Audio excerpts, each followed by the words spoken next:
All right, here we go. Drive time, Wednesday afternoon. We're looking at about 15 minutes past the hour of 2 o'clock. It's a nice day outside. It's not too cold. Warmed up a little bit. Some snow up in the mountains, which is good for the snow bros. About 40 degrees right now. A little cloudy here in downtown Salt Lake City, Utah. Had a little sunshine earlier today. Nonetheless, as it is every single day, it's good to have you along for the ride. Spence Checketts behind the mic, Porter Larson behind the glass today, producing the show. We got a good show for you guys on this Wednesday afternoon to get you halfway through that work week and one day closer to the weekend. One day closer to football as pro football. Man, is it week 16 in the NFL? Week 15, excuse me. We'll get going coming up tomorrow night. A little Thursday night action with the Cowboys and the Lions. It's actually week 14. Week 14 begins tomorrow, Ford Field. Big one for both teams. Cowboys staying alive in the playoff race. Lions have faltered a bit as of late. So a good Thursday night game that, of course, you can hear on our radio station as your home of the NFL in the market. The television coverage, as it is every Thursday night, will be on Amazon Prime. The latest in the world of college football, of course, 5 o'clock hour of the show last night. ESPN, for once, actually released the CFP rankings on time. So we were able to bring those to you live. And as it happens every week, this is the penultimate college football playoff rankings. The rankings come out. People are upset. The chairman gives an interview. Probably a bad idea for the chairman to continue to give an interview because every time he does, he just sounds like an idiot. And it just opens up all this fodder and conversation for folks to continue to crack on the committee.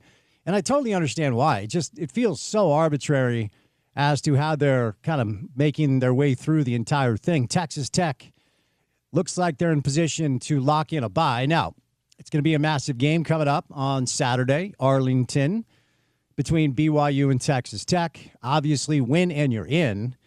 And as BYU came in at number 11 again last night, which really was no surprise, the message is clear. It's going to be really hard for BYU to crack the CFP as an at-large. Now, in a few different ways, that feels a little bit unfair. I think BYU fans have a little bit of a beef that's super valid as far as their resume. And what the committee continues to tell us is they are utilizing eye tests as much as anything else. And that's a problem, at least for me. A lot of ideas how to fix this thing. Kalani had an interesting idea as he was making the rounds after he got his cookie money to stay in Provo.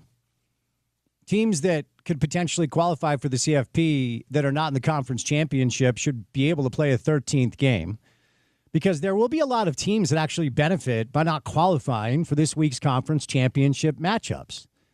I've long been a proponent of scheduling uniformity in the world of college football. You're probably sick of me yelling about that, but it is ridiculous. Ultimately, Texas is being penalized for their loss to Ohio State, and we saw Alabama adjust their schedule earlier today, adding 2 cakewalk teams to their non-con schedule.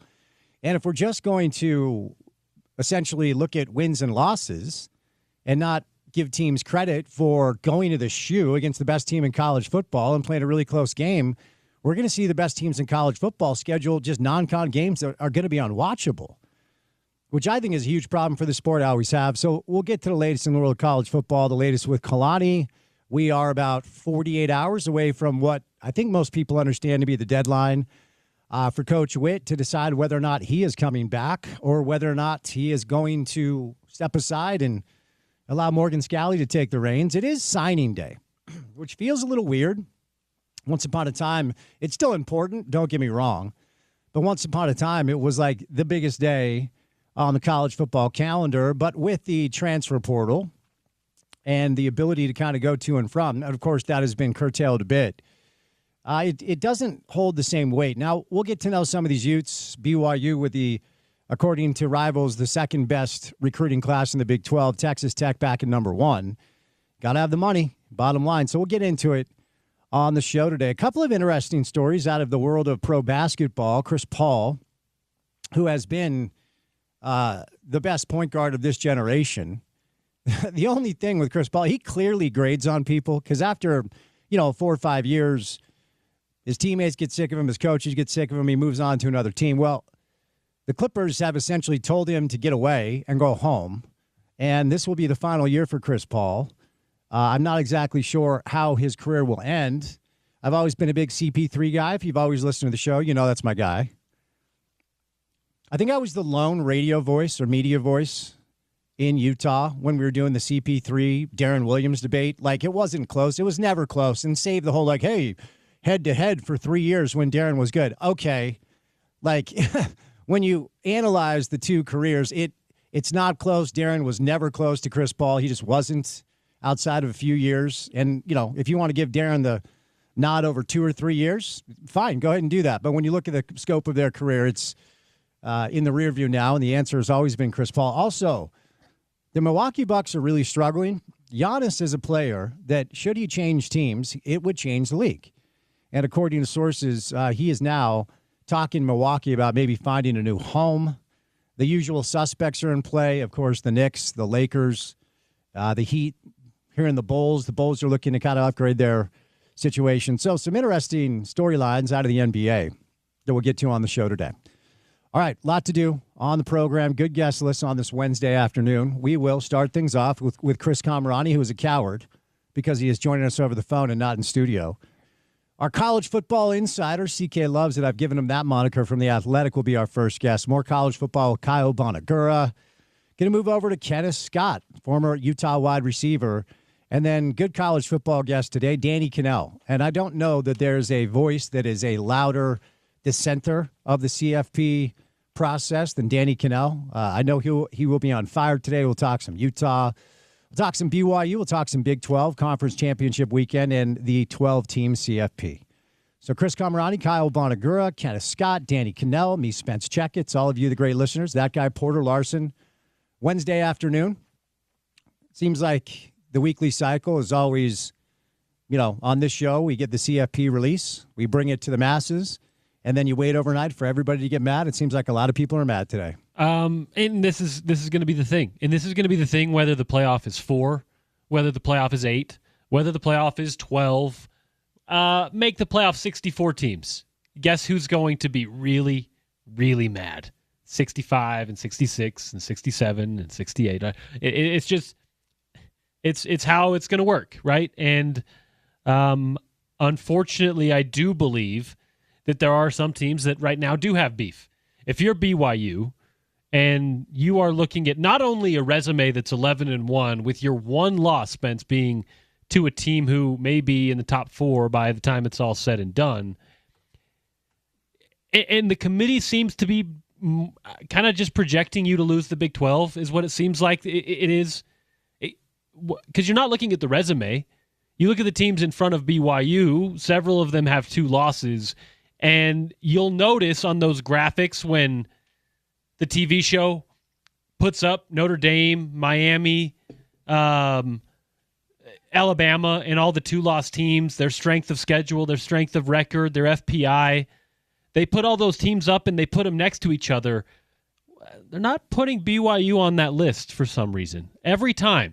And it's a disservice to me because this is a conference who hasn't proven itself to be that far below the others. If you're 11-1, you should be looking at a playoff spot until you maybe go lose a Big 12 title game. And if you lose convincingly, okay.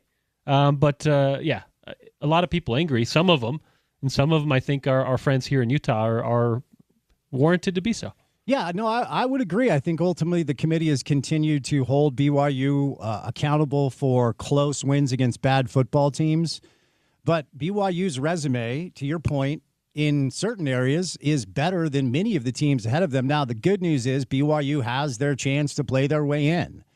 So you can bellyache and moan all you want, but you still have an opportunity to qualify if you get it done coming up this weekend in Arlington.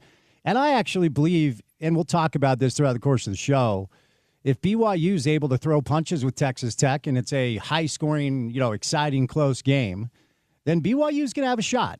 The committee is probably indicating otherwise, and of course it is predicated on some results with teams that are playing that are ahead of BYU, but we still have some football left to play. Nothing has been set in stone as of now. The ACC scenario continues to make me laugh. If Duke wins, what's that going to look like? Well, we have 2 group of 6 teams in. We might, and no ACC rep. So we'll see. It's going to be an interesting weekend. Conference championships ahead. A lot to get to on the show. Our first guest will be the sublime Chris Kamrani. I called him a coward because I wanted him in studio, but he's not showing up today. Before we get to CK, though, courtesy of our good friends and your good friends, too, at Prize Picks, it's time now for your opening tip. Welcome to The Drive with Spence Checketts on Utah's #1 sports talk. Now into the studios of ESPN 700 to set the scene for the show. The opening tip of The Drive is brought to you by Prize Picks. Use the code ESPN 700 and run your game with Prize Picks. Holiday season, kids. Best time of year for sports. Talking bowl games, basketball matchups, playoff pushes. It's all happening at once. And while you and I are out here making decisions every day, what gifts to buy, what to eat, which game to watch, there's one place where it feels good to be right, and that is with our good friends on Prize Picks. Couple of new features. Pretty exciting. Prize Picks now has early payouts. If your lineup gets off to a hot start, you may now have the option to cash out those winnings before the game even finishes. Fantasy football playoff time. If your season is cooked like mine is, you can play fantasy football every weekend on Prize Picks. You just pick your favorite players, and when they hit their projections every week, you can win some cash, and that's no draft required. Fun way to continue your fantasy football season. So download the Prize Picks app today and use that promo code ESPN700 to get $50 in lineups after you play your first $5 lineup. Promo code ESPN700 to get $50 in lineups after you play your first $5 lineup, because on Prize Picks, it is good to be right. All right. Got a lot of good college football guests today, so we're going to get to all the college football storylines. Obviously, the main story that we've all been covering throughout the course of the past 72 hours or so is the coaching situation down at Brigham Young. And Kalani at one point looked like it was a legitimate possibility. He was headed to coach Penn State. But the Cookie Money Avengers unite, and the CEO of Crumble Cookie rolls in to save the day. It's the most BYU story of all time. And I mean that with a big hug, guys. Come here. Bring it in. The fact that you get Cookie Money to save your head coach is just so on brand for BYU. I want to be clear. I'm very happy for Kalani. He is a guy we cheer for on the show. He is a friend of the show. He joins us throughout the course of the college football season every year. From all the reports, and, BYU is a private institution. A lot of these are just rumors. We're hearing it's in the neighborhood of $9.5 mil per for Kalani. And Jay gets a nice raise. Jay Hill gets a nice raise. Aaron Roderick gets a nice raise. And then the other big piece of news is BYU, as I understand it, was already a full share member, meaning the $20.5 mil that you're allowed to allocate to your student athletes. And I use that term tongue in cheek.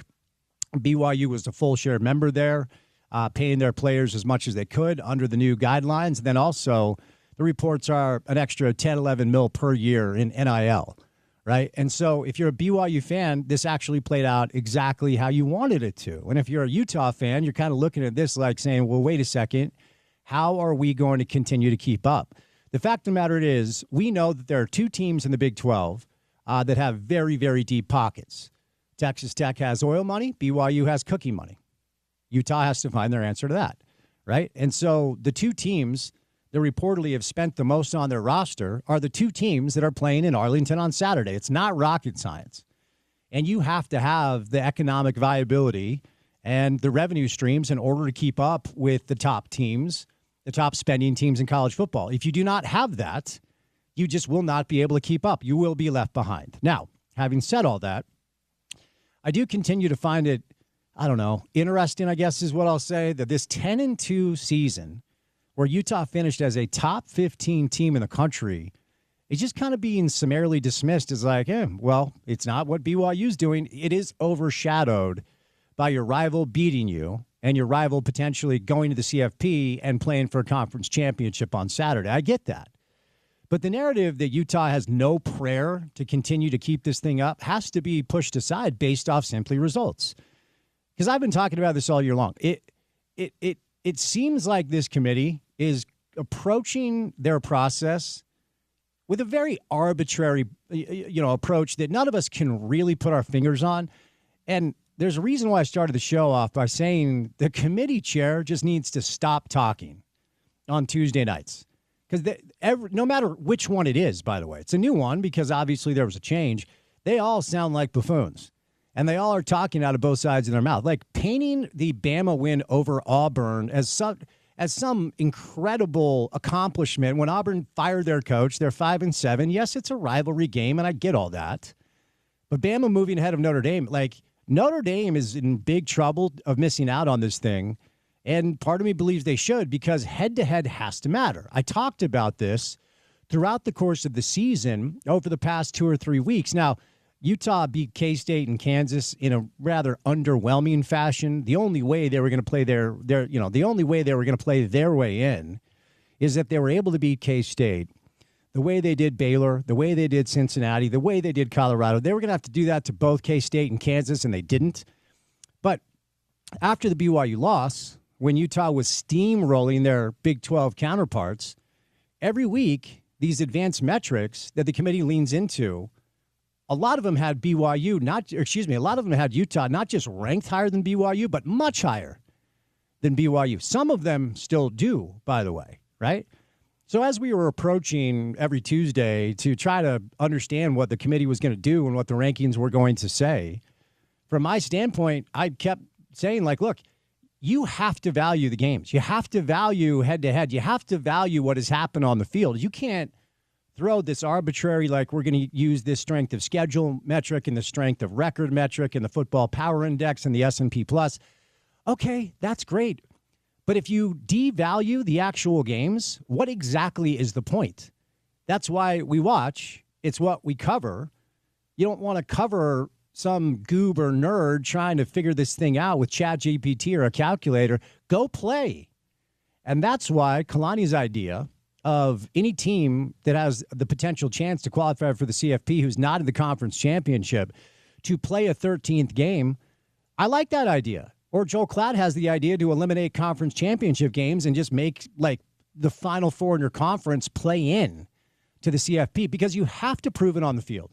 If you don't prove it on the field, it's arbitrary and it just leaves everybody to guess. And that's what we continue to do. But we have some good guests today to kind of walk us through. We'll start things out with our college football insider. That's right, CK. Chris Camerani, other side of a quick break. Wednesday Drive. Keep it here on ESPN 700.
Forgot to RSVP for our company Christmas party tonight. Think I'm still allowed to show up?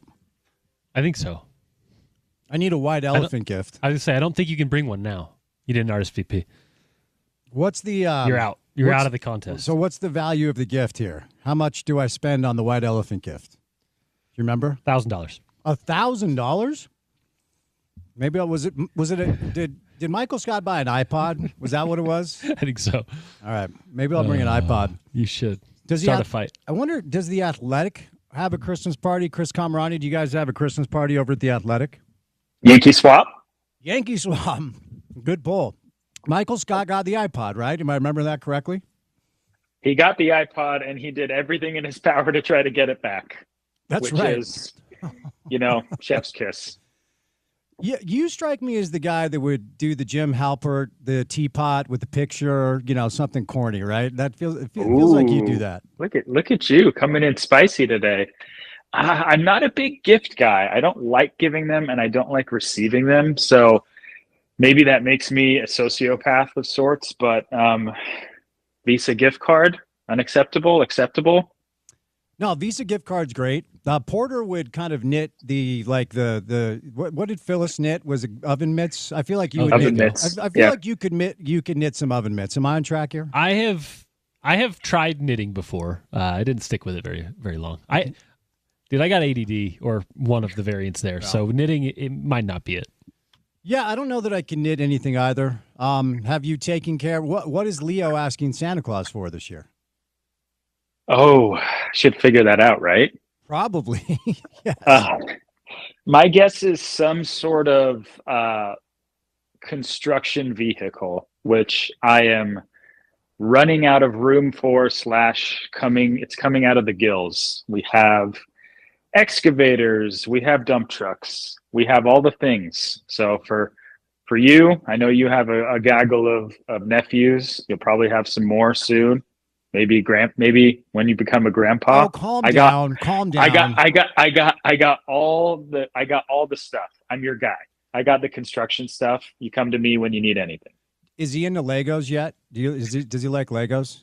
We're gonna get there. I think that's the next phase, because if I see one more excavator or dump truck or crane, I'm gonna have a big moment. Well, just a word to the wise, as somebody who has raised a young man, when he gets into Legos, have you ever stepped on a Lego? Like legitimately stepped on a Lego? Oh yeah, I've stepped on a lot of sharp, pointy, oblong, ouch things. Mm-hmm. So I'm more than ready for some microplastics to be further injected into my bloodstream through my foot once we get Legos. Keep your head on a swivel, because as you age, you'll have to wake up to use the bathroom, and it will be dark. And if you step on a Lego late at night when it's dark, you will say words that Leo is not allowed to know yet, just so you know. The night is dark and full of Legos. All right, CK. Well, it's been quite an eventful 72 hours. At one point, and look, these days with social, there's a Barstool bro that was all over the story. I'm like, well, is this like valid? On3 went with it, and that's when I was kind of like, okay. And then you guys had it over at the Athletic. Thamel picked up on it. So it was very much real that Kalani at one point was maybe close to leaving. For me, I never thought he was leaving, and we'll get into that. But your thoughts on this entire thing where it's like, okay, he's gone. Wait, hold on. Avengers Unite. Cookie Bro steps in, crumble, shout out. BYU's got that cookie money. Kalani reportedly is now getting a contract in the area of $9.5 million. I'm sure his assistants were taken care of. He got some NIL guarantees, and he's going to be the coach at BYU for a long time. How did you kind of digest this news cycle? Well, one, I'm going to make you be the responsible journalist that you are. Here we go. And make you dive into, has it been confirmed that cookie money has been spent by Cookie Man?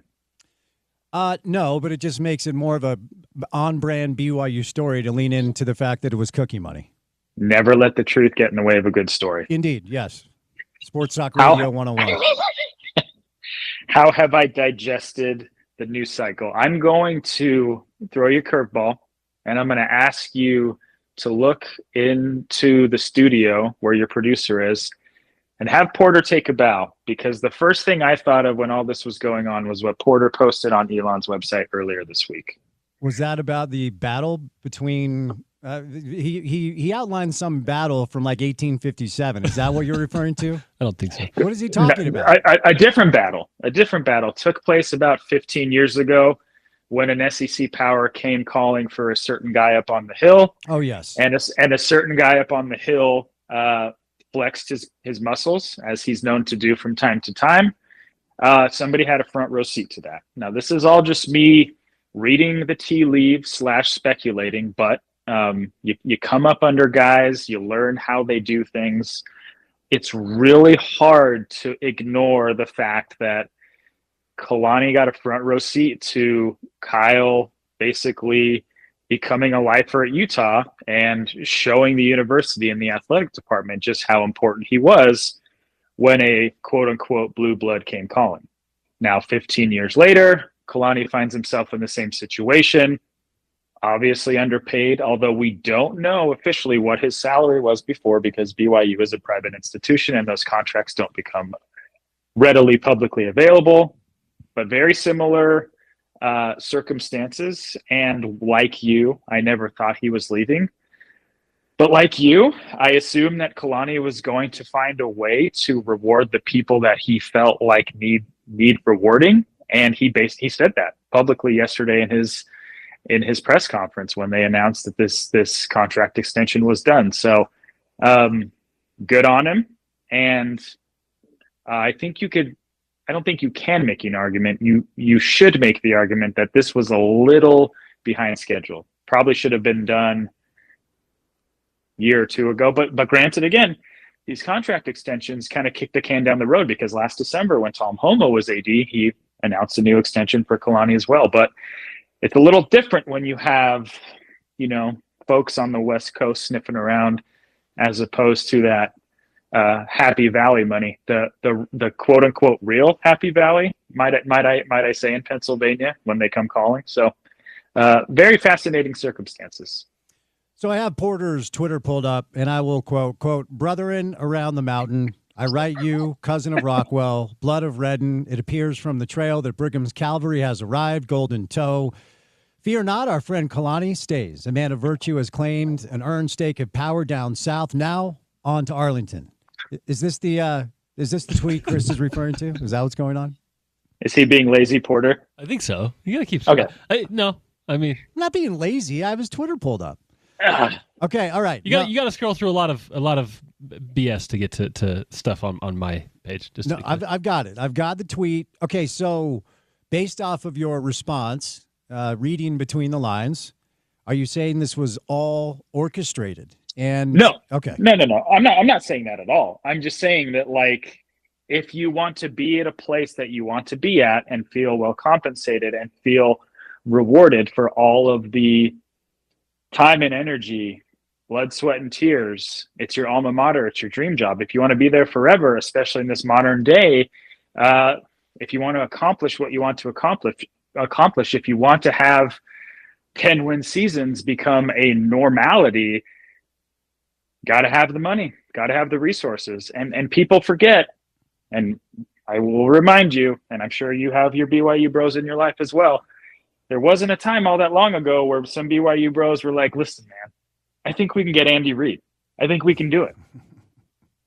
Right? I mean, yeah. like the sure. level of delusion, Yes. the level of delusion has percolated in Provo in recent years when BYU goes 4-9 that one year, go 7-6, they go 5-7 in year one in the Big 12. They get a little antsy.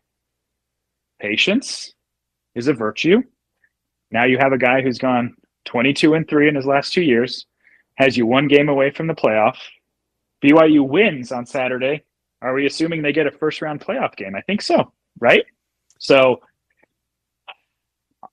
all I'll say is that you have to be able to be comfortable where you're at and be compensated for that if you want to be able to have the job that you want forever.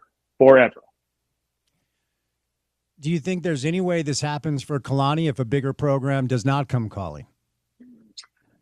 Ooh, that's a good question. Maybe eventually, and maybe not in the circumstances that they turned out to be this year. But I think if Kalani kept stacking 11-win seasons, it was going to be somebody else. Let's be honest. I mean, that there have been folks on the West Coast who have expressed interest in Kalani in recent years, and Oregon, Washington, UCLA. Let's call a spade a spade. You keep stacking it.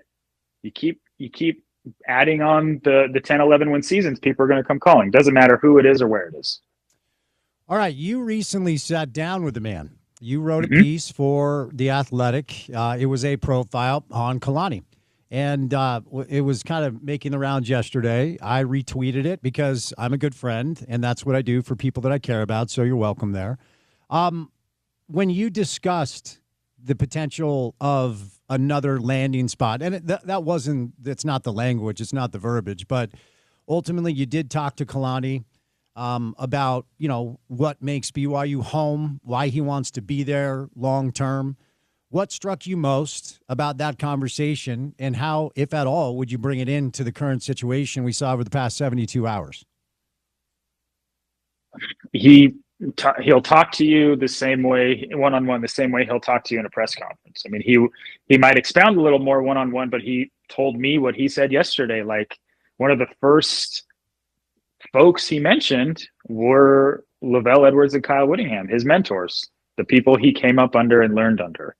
It was the same thing in October when I went down there and spent some time with him. He has his dream job. Provo is home. It's the team he grew up rooting for. It's the team he played for.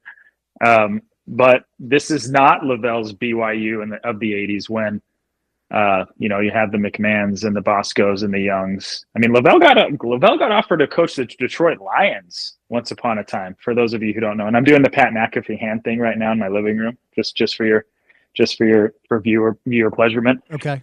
Like this is, people have had their opportunities. So Kalani knows that. Kalani's learned from people. He's a sponge. And I asked him, I said, you keep stacking these seasons, the eyes of success will come upon you. How do you talk to your team about it? And he said the same thing he said on the press conference the other day in a Big 12 title game. You could make it an argument that it is a positive thing because we're successful and we're, doing the right things, building this program to where it needs to be.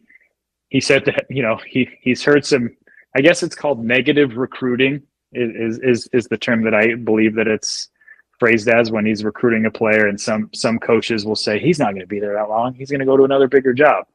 And he said he's been hearing that for several years. And like he was saying, dude, this is my 10th year here. Like, this is home. This is where I want to be. And the quote that I posted with our story last night is the one that like really rang true. Is like, if anything's going to take me away from this, it's got to be something super special with what this place is all about and the amount of work and investment that I put into it. He put in a lot of time and work, man. Like you can make an argument that he has done more with less to get his program to where it's at than any other D1 coach in the country. And that's not blowing smoke. Like, let's be honest. That is the reality. And I do think there are some other, fascinating works at play here. You've seen him build this program to have, I think, 3 10-win seasons in the last 4 years, or 3 out of the last 5. And then at the same time, you see the basketball side get a significant infusion of money from BYU boosters. Like, so much so that, I mean, I know that hasn't sat all that well with folks on the football side, where it's like, we're the cash cow of the university. We're the ones that are selling out home games and bringing 60,000, 65,000 every week. If you want to be able to contend in 2025 and beyond and do it your own way, you have to have the resources. And that's what BYU did. So to your point, we didn't know what Kalani was making before. All we have are rumors, people that have, surmised that it was around $4 million. Nobody knows. And we don't know what this contract looks like. But based off of what Penn State was reportedly offering, based off of what the market value is for a top coach in college football, and that's, to your point, as you just outlined, that's who Kalani is. You can argue that all you want, but the proof is in the wins and losses. The proof is also in the progress. 3 years now, Big 12, you're playing for a championship. You've taken a step up every single year They've got a top 20 recruiting class coming in by most outlets, for whatever that means. They're second in the Big 12 to Texas Tech. So what do you think, generally speaking, this package looks like from BYU, whether it's Kalani himself, what the assistants get, NIL guarantees, support from the program? Just generally speaking, I know you're a journalist, but what do you think BYU did to get him back? Well, I haven't been able to dig into specifics yet, so I'm going to be very vague and responsible with my assumptions, and I'll say that they probably paid Kalani Sitake a lot of money, and they probably paid his assistant coaches a lot of money, and they probably paid his support staff a lot of money. And I'm guessing they're going to be able to swing and go toe-to-toe with the heavy hitters, especially in the Big 12 Conference. And I think that's one underrated part of this whole thing too, Spence, is like, you're not talking about being in the Big 10 or the SEC. Like, we've talked ad nauseum this fall about Cody Campbell and oil money at Texas Tech. Like, that currently is the only team that I feel like is kind of head and shoulders above other people, but it's just 1 year. And we've seen what, one program can have a great year and then have a few down years. They can have a couple great years and then they'll have several down years. So it's not like you're trying to swim upstream and try to catch the Bamas or the Georgias or the LSUs. It's like the Big 12 is there for the taking. So I feel like, and this is just my, assumption, like that probably played a huge role in this too. BYU knowing that like we can, if we do this right, if we invest in this guy who wants to be here, we can be part of the, top 1 to 2 to 3 teams in this conference every single year. And the fact that he and Brian Santiago talked about publicly about not only, increasing pay for his support staff and his coaches, but also being able to compensate players, it's huge, man. It just is what it is. Like 90% of the players that commit to places want to play there, but they also want to be paid there. And I think that's going to be the exact same thing at BYU. I don't know how many jobs in America are better than let me rephrase that. As far as what would be a realistic landing spot for Kalani, all due respect, it's probably not going to be like LSU or Bama or whatever. Is there a realistic job that Kalani could look at that's better than Penn State that actually might make him leave BYU? I don't know that it is. Not now. Yeah, not now. If it's not this, dude, I don't know what it is. The Penn State fit was, I'm not doubting Kalani's ability to build a program in a place that he has no geographical ties to. The closest his ties are is went to high school in the St. Louis area. But, he's a West Coast dude, man. Born in Tonga, lived in Hawaii, grew up in California and Utah.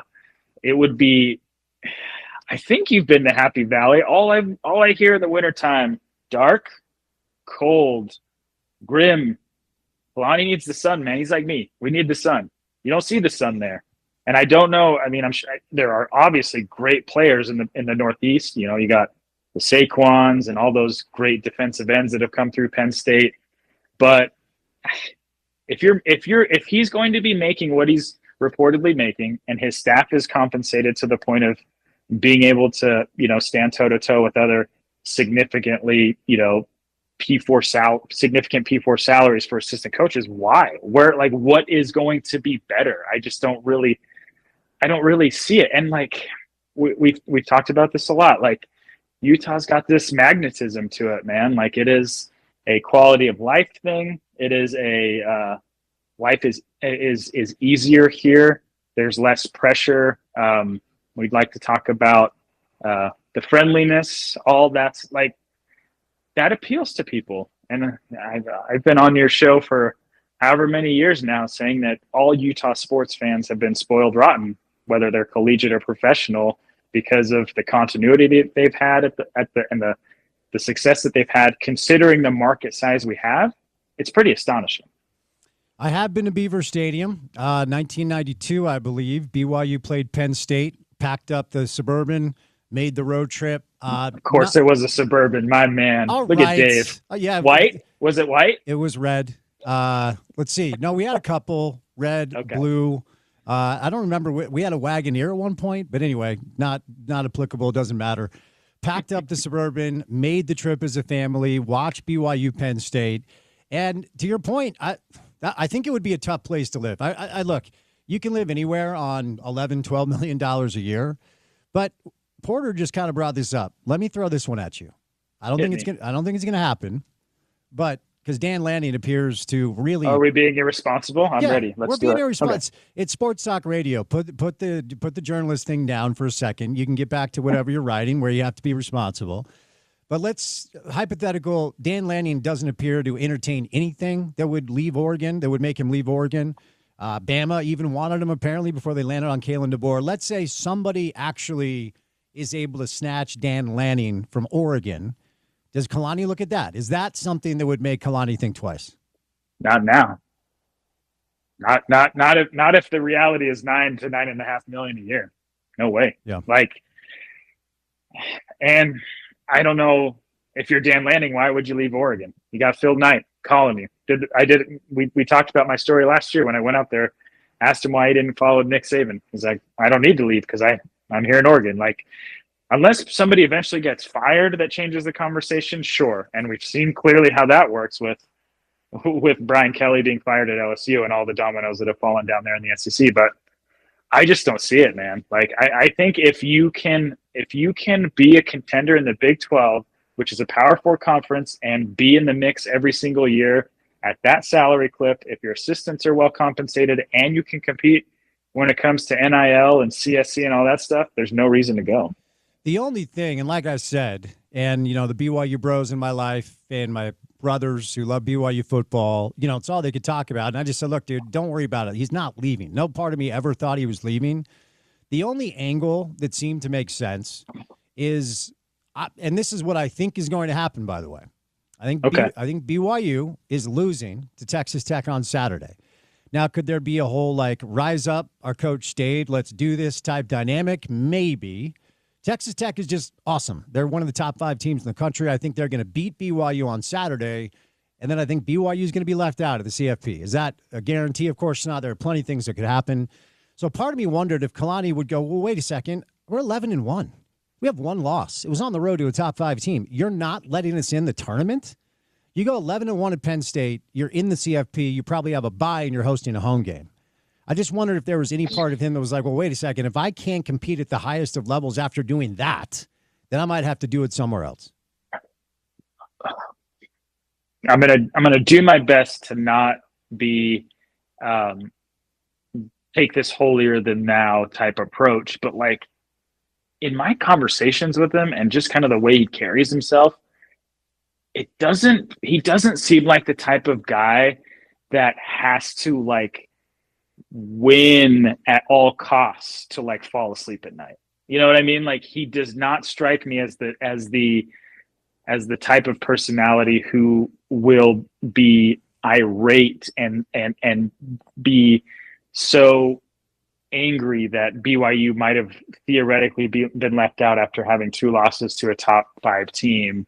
It's his persona, his mantra, his approach to coaching in life, I just think is a little different compared to, like an Urban Meyer type personality where that it's 100 billion% poured into we have to win. And if we don't win the national championship by 90 points, we had a failure of a season. He's not that guy. And I don't think he ever will be. Will it be hard to deal with if they have 2 losses to a top 5 team and get left out? Absolutely. But 1, you were in the position in the first place, which is better than a lot of teams can say. And 2, you're dealing with, and you hit this on your show weekly, you're dealing with a very flawed subjective system that, fair or unfair, is just the reality of the sport. And that's it. Point blank, period. All right, last thing, then I'll set you loose. Oh, wait, no, real quick. Are you implying that my guy, the Cookie Bro, did not step off the sidelines and get involved to kind of help save the day? I'm not implying that he didn't, but has anyone asked him straight up? I'm not saying that the Cookie Man didn't get off the sideline, but we need to be fair and we need to be responsible when it comes to these sorts of assumptions, because as you saw, on social media the last 72 hours, a lot of stuff that was reported as fact turned out to be fiction. Porter, please effort the Cookie Bro to get him on the show next week. Deal. Invite him live in studio if he brings us some crumble. Okay. Okay, great. There we go. We're doing our best. All right, last thing, CK. Really, for the first time this week, I have felt comfortable saying into this microphone that I think prior to Friday's deadline, we will hear that this is it for Kyle. I think he is going to step aside. Now, does anybody know for sure? Nope. You and I have talked about this ad nauseum. We had Monson in studio yesterday. Most people, I think, are leaning in that direction. The dots to connect to me are pretty simple. It's the emotional approach on senior day or senior night after the K-State win. It's the admission that he was going to retire last year if it wasn't such a cluster, you know what. And ultimately, I think it's probably time in his mind to potentially step aside. I had him on the show during rivalry week, and he actually entertained the question for the first time. And he said, basically, I just don't want to overstay my welcome. They've got a good team coming back. They just 10-2, top 15 in America is a really good year. It's just been overshadowed by their rival. What do you think is going to happen this week? We've got about 48 hours before Kyle has to let everybody know. Well, he has to let people know, but that doesn't mean that he and folks at the U have to make it public. So I'll remind you and your listeners of that. It's like Kyle does a pretty good job of keeping things under his cap when he doesn't want things to come public. I'll remind you of this, basically the same situation last year when we were waiting basically on a week-to-week basis, and then they released that quirky little I'm back release type deal. That was funny. Remember that? Anyways, my guess it might not be this week because he doesn't want to overshadow. He thinks about stuff like this, doesn't want to overshadow Kalani's extension, doesn't want to overshadow signing day. Signing day can technically run until Friday. So my guess is, they're working up there. Him and Morgan are working the phones to let people know what their plan is. But I've told you, man, like it's not going to be a day that you think it's going to be. It's not going to be a Friday news dump. Okay. It's going to be go Tuesday, maybe Tuesday sometime in the near future. Tuesday around 3:15. Calling it. Are you the new Friday news dump expert in the market? Is that your moniker now? Not for nothing? No, I'm the Tuesday afternoon guy. Oh, okay. Yeah. Are you going to start doing coffee reviews by chance? I'm just going to be me, man. I'm just going to be doing Tai Chi. I'm going to be, talking to you about sports and life and just really important subjects. Have you heard of these predictive markets where you can make money on random things? I don't trust anything on the internet. I don't even when you tell me about sports betting and prop betting and all that stuff, it's all over my head, man. It's all over my head. Well, I don't know what you're talking about. Okay, well, it's like this new thing where you can bet on like anything at all, and I just wonder if we have odds on Witt retiring, whether or not we can put like, Leo's college fund on whether or not Kyle's walking away, so you can just double your money. Porter, go ahead. It reminds me of that scene in Vegas Vacation when Clark is desperate to win all the money back that he got, and he goes to that fake casino where he has to guess what number the guy is thinking. Like, come on, man. Good. You got me rolling on the drive, dude. Good because pull. Clark's just sitting there staring at the guy, and he's like, 7, and the guy's like 4. He's like, oh, as if like the guy could have just lied about whatever number he was thinking about. Oh, I forgot about good that. Stuff. Porter, you dabble in this stuff. You're the expert here. Don't implicate yourself. Do we have odds on Witt retiring? I don't know about Witt retiring, but yeah, no, it's all kind of like jump the shark a little bit. You can't technically bet on sports in Utah, but you can like use your Robinhood app to bet on the odds of Denver and Indiana Pacers game tonight. It's pretty crazy. I'll have to show you more. Okay, I didn't know the Robinhood thing, but I've heard of Kalshi because they did a special on 60 Minutes where the guy was like, yeah, it might be illegal in your state, but download our app and go ahead and bet on football. Let's see. Who will be the next coach of Tulane? We're not getting anything on Witt yet. Let's stay tuned because maybe there's some money to be made. I don't know, CK. Nothing's real. The world is weird. We will set you loose. Thank you for your time, young man. Appreciate you, and we'll chat soon. Absolutely. Thanks, man. Chris Camerani, our college football insider from The Athletic. Who will be the next head coach of Penn State? Terry Smith is your favorite right now. Brian Daboll right behind. We've got a bunch of odds, but nothing concerning the Utes. You know what? We should have looked at this, the Kalshi odds, when the Kalani stuff was going on. Maybe we could have been ahead of the story. I was checking in on him a little bit. Well, you produced the show. Go ahead and share the information. You were busy. I shared my thoughts a little bit. Like Chris said, I kind of thought that what we saw happen was what was going on. It felt like. Now, to be clear, there was a moment when Penn State kind of brought the truck up to the line so far, and with enough gold, if you will, that it made it very interesting. But I kind of think Kalani knew what his intentions were for the most part. Huh.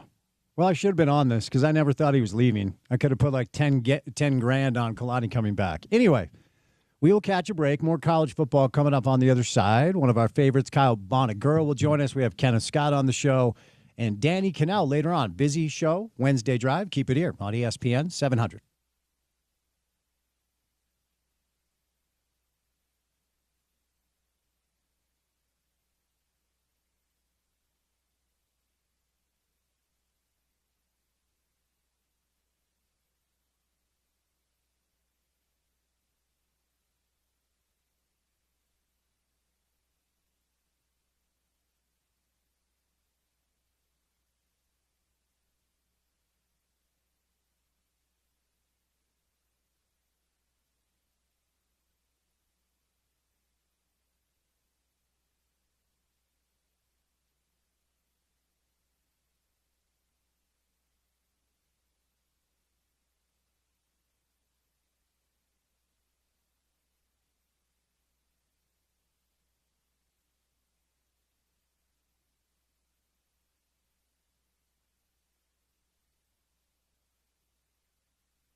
I may have opened up a can of worms I don't want to open up with this predictive market stuff.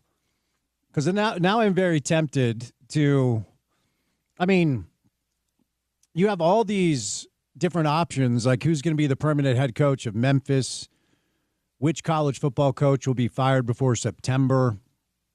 I really wish they had odds with Witt because I have a feeling I really know how that's going to go. Yeah, I think it's just a loophole. Like I have Robinhood, the investing app, right? Mm-hmm. And since I already have money there, I'm not betting on the game. I'm just sending it to my bookie, this app, who is doing it somewhere else, I think, is kind of the thing. Now, please don't indict yourself. I don't want to hire a new producer. Well, I mean, you may have to. Sorry. Well, I mean, ultimately, sports betting is down. illegal in Utah, but I have Kalshi up, and I can clearly bet on BYU Texas Tech if I wanted to. Right. Which I don't.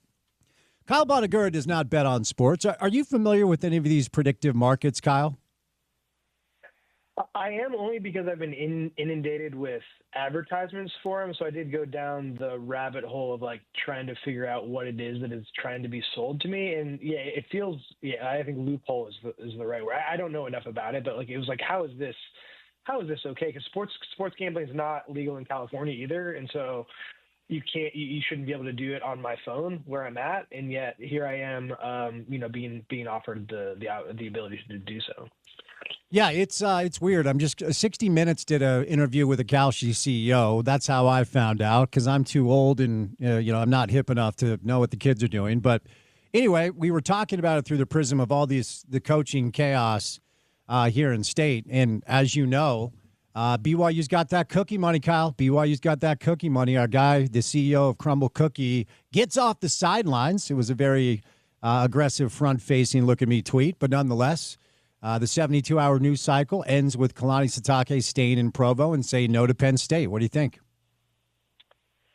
Yeah, I mean, there's so much to unpack there, right? Because like the Crumble Cookie storyline could be like talked about at length, just because like where did that come from? And like we have a Crumble Cookie near me, and I had no idea that it was like as big. And I know it's like originated in Utah, but like I had no idea that it was so big that there could be this idea that the CEO of like a cookie store, like a retail cookie store, could influence whether a big time college football coach stays or goes. And like my sense is it probably wasn't a big factor, right? But it's certainly fun to discuss that aspect of it.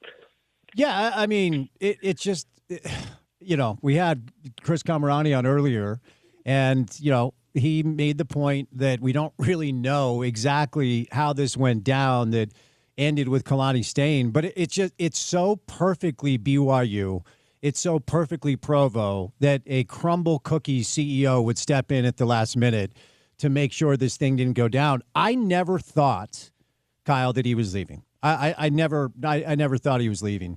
There's a part of me that would be curious about whether or not, because I think they're going to lose to Tech, and I think they're going to be left out of the CFP.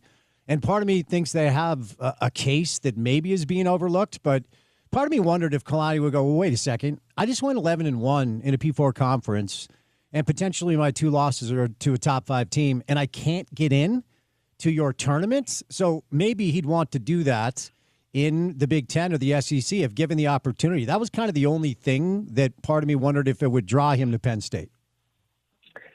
Yeah, no, and that's valid, I think, to have that thought. But at the same time, okay, what does it look like on the other side, right? What does it look like if now all of a sudden you're a guy who's lived in the western part of the country your entire life? It's where all your ties are. It's what you're familiar with.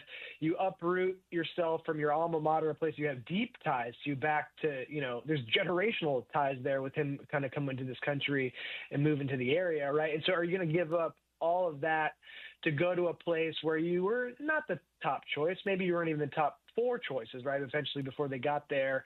And then if it goes sideways quickly or takes some time to get going, like how stable is that, right? Even if they're paying you, call it $11 million a year, whatever the number might have been, right? It doesn't, the specifics don't really matter.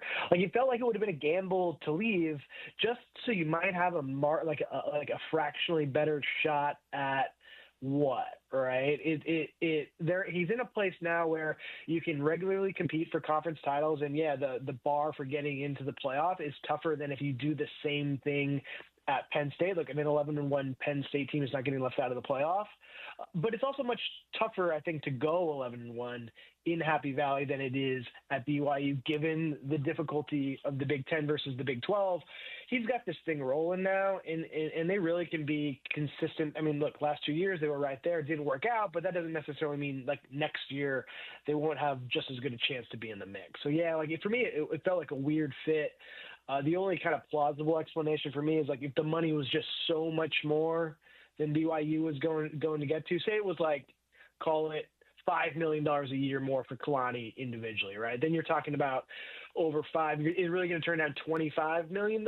Like, I don't know. That for me felt like maybe a bridge too far, but it's hard to make sense of him as like a good fit there when he's at the place where he fits better than anywhere else in the world. So let me back up to what I kind of implied a little bit earlier. I do think BYU has a case. I think their resume is up to par with some of the teams ahead of them, if not better than certain teams as well.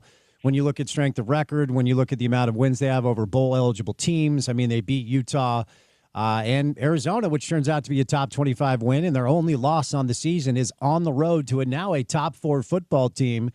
But it does appear that the path is only comprised of one potential opportunity, and that is winning on Saturday the Big 12 championship game where they're a 12.5-point underdog. If they lose, and if they lose the way they did during the first opportunity they had to play Tech in Lubbock, do you think there's any chance that they get in as an at-large? No, I don't think so. I think it's pretty clear that if they lose, they're not going to get in. Even if they play a competitive game, they still would have to leapfrog teams ahead of them, right? So, I mean, Notre Dame's at home. So if you lose, even if you play competitively, you're not going to pass the team ahead of you by losing a game. So they're not going to pass Notre Dame. I guess the one scenario you can maybe try to talk yourself into, and I still don't think this is realistic, is that if Alabama just gets the doors blown off, right? Say they lose by 40 points or something like that to Georgia, and just the committee completely sours on them. You could then say, okay, Alabama could drop below BYU, and then BYU plays a close game against Tech, and they say, okay, well we had them appropriately ranked. They're not going to drop below Miami or Texas or whoever they might be considering. It would have to be Miami or Texas because those are the teams right below them, and they're not playing. So maybe. Right, maybe that you can kind of foresee that, but look, the odds of that happening are so slim that it kind of feels silly to even consider it. But like, that would be my only possible solution for getting in with that one in the game. What is the Kyle Bonagura take on this process? It every year it seems like it's a moving goalpost. I'm now of the opinion that the committee chair, whoever it is, should not do the Reese Davis thing after they all just sound like bumbling morons. Then they just get killed for 24 hours. But when it comes to stacking resume versus resume, head-to-head, whatever the criteria is, eye test, like, what's your take on this process that seems to leave so many people so upset every single week? There's just the problem is that there's not a good solution under the current format, right? If you look at, I've got it up in front of me. If you take Oklahoma, I mean, even the one loss, you start Ole Miss, Oregon, even, right? You take all those teams, you can make a compelling case that all of them are better than the other. Like Ole Miss is 11-1, their non-conference wasn't great. They didn't play a tough schedule within the SEC, so it's not like they're, they got through murder's row of the SEC to build their 11-1 schedule, right? But I think they get the benefit of the doubt because they are in the SEC. So they're at 6 and BYU is 11. You can make the case that BYU is more deserving than Ole Miss if you wanted to, and there's like some logic there. So when like the margins are that tight, there's never going to be a consensus on who it should be. And I'm with you on the interview thing is silly, right? There's never been like one moment where they're like, it was so convincing and insightful that you're like, oh, I'm glad they're doing this. they're kind of in a tough spot trying to justify their decision making, because you're never going to be able to follow the same logic all the time to parse through this. Like, even when I try to do it, like the ESPN power rankings that we do, and I'm, doing it myself and trying to figure out, hey, like, you're choosing between, Alabama and Oklahoma. Okay, well, Alabama just lost to Oklahoma. It makes sense that Oklahoma's one spot ahead. Okay, let's look at Notre Dame in Miami. Okay, they're close. Okay, did they play head-to-head? Sure, yeah, they did. Miami beat them, and yet Notre Dame is ahead of them. So for me, that's a silly one, right? Like, how can you have the same record? There is a head-to-head, but the team that lost the game is ranked below them. Like, that's where you kind of get into the same issue with comparing Utah and BYU. Even though you might really believe that Utah's the better team, it was played on the field, and so I think that has to matter, right? And so there's just when you get to this kind of spot in the year, and some years it'll be easier than others, and some years it'll be very clear who the teams are. This is not one of them, and so I think this is just kind of what we signed up for. And there's not a foolproof way to determine who the 7 at-large teams should be, and that's just kind of the state of play. I will say I do like that we're debating about this as opposed to the top 4. Because getting into the playoff is a lot different than like being a team that like potentially could win the whole thing, which is, I think, the gap between 4 and 5. And so I kind of like it. It's fun to debate. It's not perfect, but I think this is the best system that we've had in college football. I do agree with that, and I do like that topically it continues to be pertinent and relevant throughout the course of the month of December. And more football, of course, is good football. And we were talking about this earlier. Like, if they expand it, the debate will continue. If they go to 16, we're just going to argue about who 17, 18, and 19 is, right? Like, it's just kind of the deal. Right. And I think, and look, we have it in college basketball when teams are on the bubble of a 68-team tournament where the team that's getting left out has absolutely no chance and is certainly not, they're not an aggrieved party for getting left out. Like, I kind of like the FCS structure, though, to be honest, because it kind of tiers the playoffs.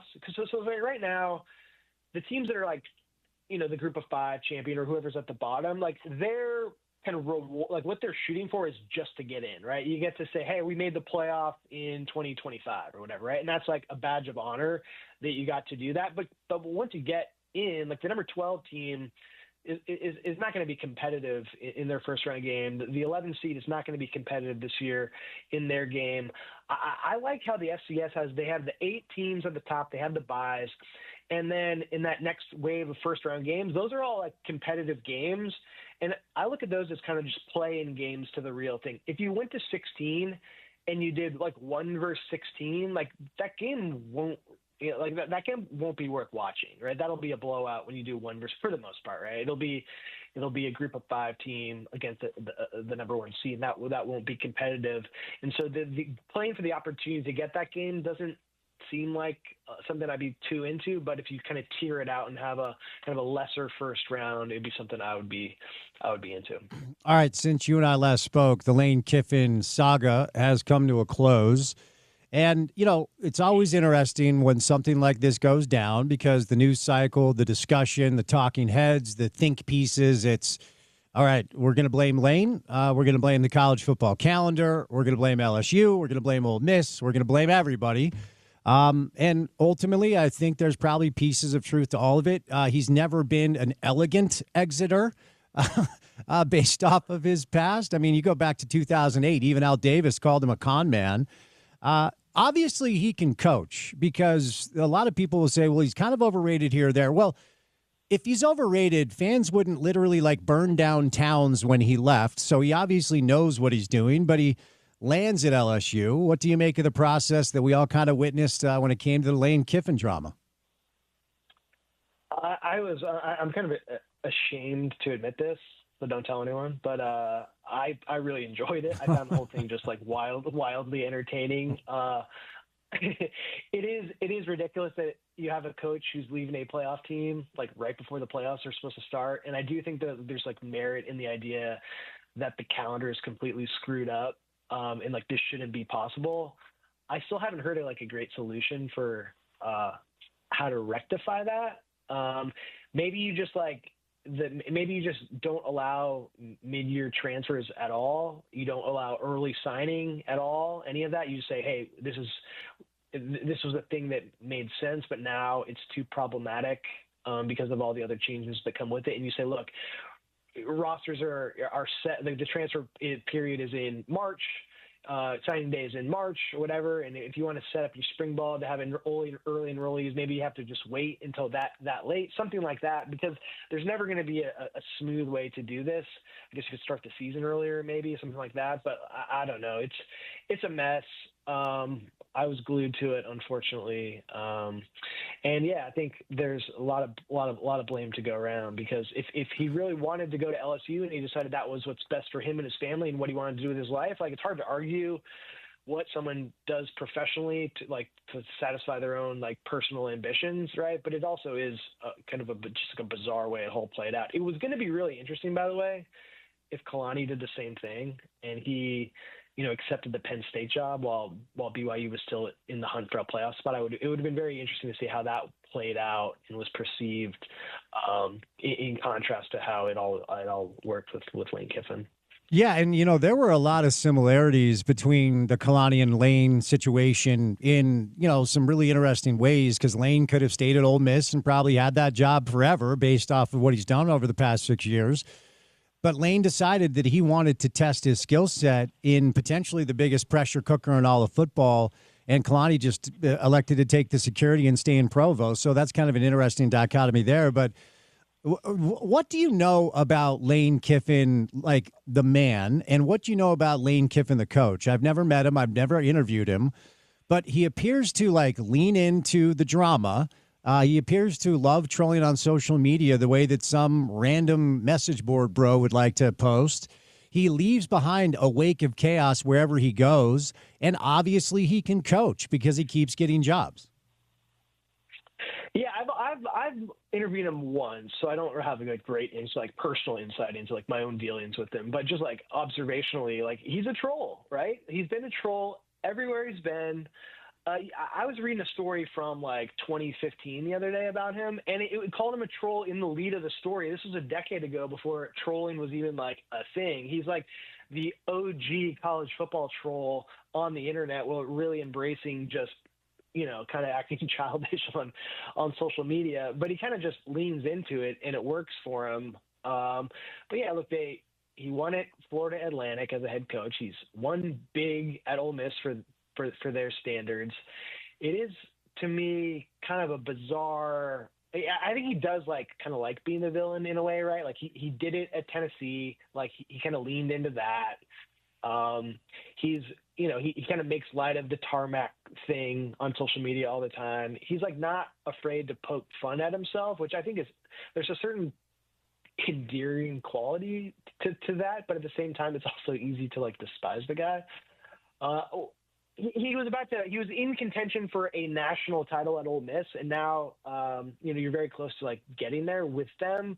And the way that the NIL kind of market has changed, yeah, it's certainly easier at LSU to win big, but he was already at a place where it was possible, evident by look at the rankings right now. They were right there. They were one loss away from being a top 2 seed. So very. He deserves a character study by some psychologist at some point to really get to the root of what's driving that guy.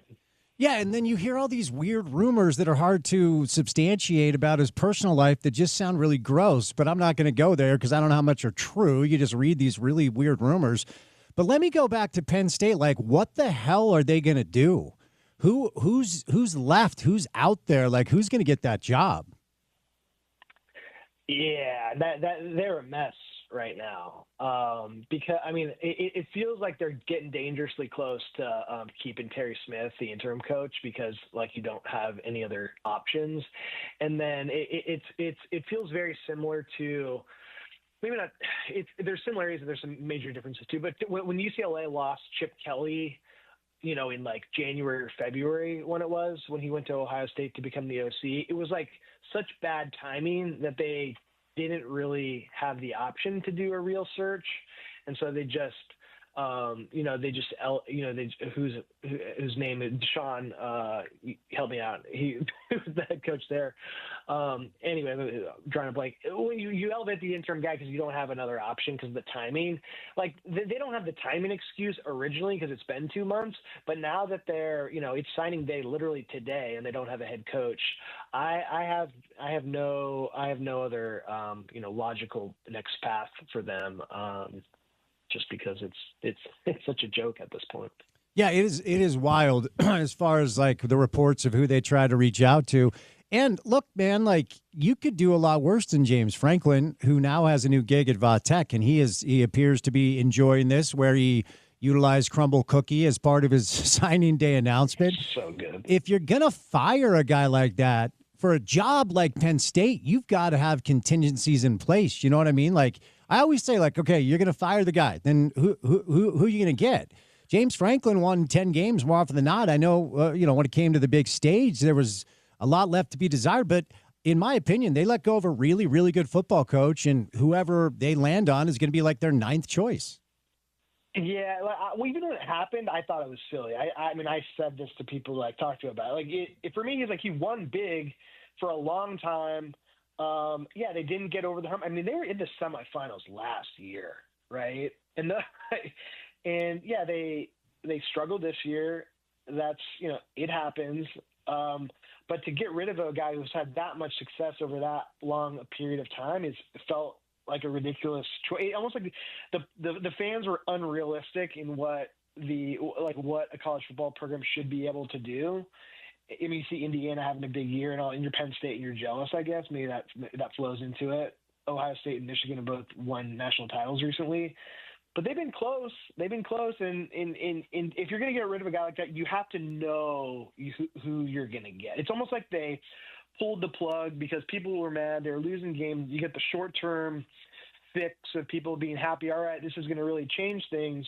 But then you remember, oh, yeah, we do have to go hire someone. I think everyone assumed that they would be able to get Rule or Cignetti.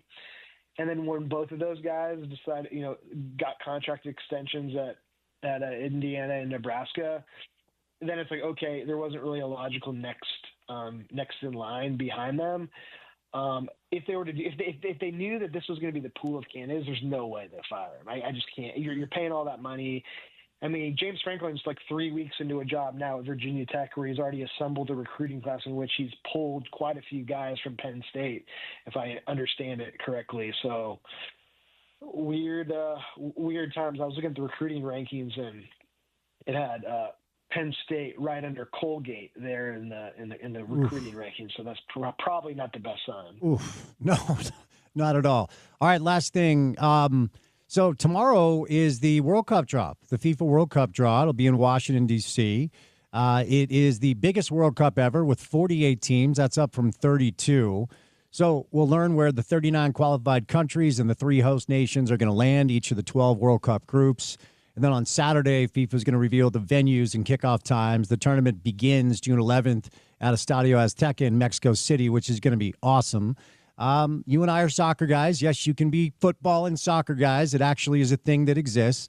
What should our listeners know about kind of this event, the draw tomorrow, and the magnitude that it kind of holds and the interest that it holds across the landscape of the globe? Yeah, and this is one of the bigger events associated with the World Cup outside of the actual games, right? Because it sets the stage. You'll know the opponents. You'll know you'll have a chance to kind of plot out your schedule for the summer and trying to get to see some of these if that's what people are trying to do. But yeah, I think the world will be watching in a very real way. I mean, there are I think you said 39 teams qualified right now, something like that. All those teams there'll be people in all those countries, all over the world, glued to their TVs tomorrow at different time zones. One of those events that'll keep people up well into the night in other parts of the world. I'm really excited for it because then you can start zeroing in on, okay, who is the U.S. going to play? Get to know those teams. Okay, then you can start talking about what the lineup should be against those teams, or who to watch on the opponents, stuff like that. It becomes more about the tournament, the games, the sport, than just like the event and just like what the event means. And so that's a pretty exciting thing to have happen. And allow everyone to kind of get focused on what we'll be watching and seeing. Kyle, you're the man. Appreciate the time. It's been a chaotic few days out here, so have a good weekend, and we'll chat soon. Sounds good. See you. Kyle Bonagura covers college football and soccer for our friends at ESPN. The World Cup draw will be coming up on Friday, so we'll cover the World Cup. I mean, it's going to be really cool to have it in our region, of course, here in this kind of area. It'll start in Mexico, be played in Canada and America. It'll be fun to hopefully I can get to a game. I've never been to a World Cup soccer game. That's kind of on my bucket list. Porter, breaking news. These predictive markets are wild, dude. You need the sounder? No, we don't. We need to update the sounder is what we need to do. Are you aware, and this might be right down your alley. So I have a predictive market pulled up, okay? You type in Utah. You just search Utah. You can bet on the amount of snow we're going to get this month in Salt Lake. Yeah. So there are two options here. This is slippery. This is a slippery slope. I don't think I want to know any more about this. Now, ultimately, in order, let me pull this back up. So in order to, where did this go?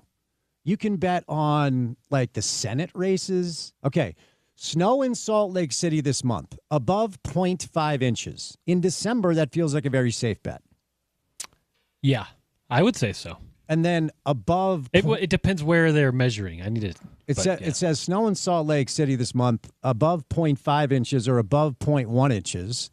Now, above 0.1 inches, we'll probably hit that today. A $100 bet gets you $6. So if I put $100 and we get 0.1 inches, I get $6. There you go. Dude, this is a dangerous thing. I don't think I want to look at this anymore. I didn't realize you could bet on all of these things with these predictive markets. And so you use Robinhood. That's what you're saying? And they are I think, realizing that they just kind of got to get in on it. So, yeah, it's interesting. But the thing here is, though, if you can just bet on everything, and we talked a little bit about this with the NBA and the gambling thing a few weeks back, there are, like, a lot of studies that will follow. When you allow gambling on a particular thing, the crime around it grows, right? Just in general. So, interesting. Something to keep in mind. Pro basketball champ, Utah Jazz 1%. Going to go ahead and not bet on that? Do it. Well, they don't offer a no option. They just offer, let's see what the odds are for the Jazz to win the championship. A $100 bet for the Jazz to win the championship gets you $9,351. Lock it in. No option to say no, because obviously there's one section that says college football championship winner, Utah or Utah State. And, that's not going to be, oh, wait, you can't even bet no. Let's see. Let me pull up Utah State here. A $100 bet on Utah State winning the college football championship gets you about $27,000. But, they're not going to win, so you're just wasting $100. Anyway, kind of an interesting thing that I'm just kind of learning about. I guess there was some dude in France that made like 80 mil on Trump winning the election. That's what the 60-minute interview was kind of all about. Right. And again, when you start to give monetary incentive for things, people maybe, go out of bounds to make things happen. It's part of this conversation. At least it will be if we keep leaning into it. But hey, I'm not telling you not to. Oh my gosh, you can bet on I'm learning this in real time. We need to do a segment of Spence learns about things everybody knows about in real time. I'm going to show you stuff at the break. This is so weird. Well, here's the question. Like, what if, because you can bet on who's going to win the Oscar for Best Picture. What if you're like on the Oscar committee and you know who's going to win it? Can you just put like $1 million on that? I don't think so. I think even like those types of things have, and I'm sure Kalshi, similarly to other places, kind of does the sports book thing, right? Where they vet those, and then hey, if that is the case, then the odds all of a sudden are going to shoot out. Maybe you can do some insider trading, which you definitely can do some insider trading, but I don't think you can. Similar to the sports, they've got the safeguards there. Dude, my mind is blown with this thing. We're gonna have to catch a break so I can go make some money. Just kidding. We will catch a break. Coming up on the other side, a couple of interesting stories out of the world of pro basketball. Giannis apparently is now open to being traded. Chris Paul was asked to do something else with his time as opposed to stay with the Clippers. We've got Kenneth Scott, 4 o'clock hour. We got Danny Cannell today, big-time college football guest. Busy Wednesday show. Good to have you with us on ESPN 700.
All right.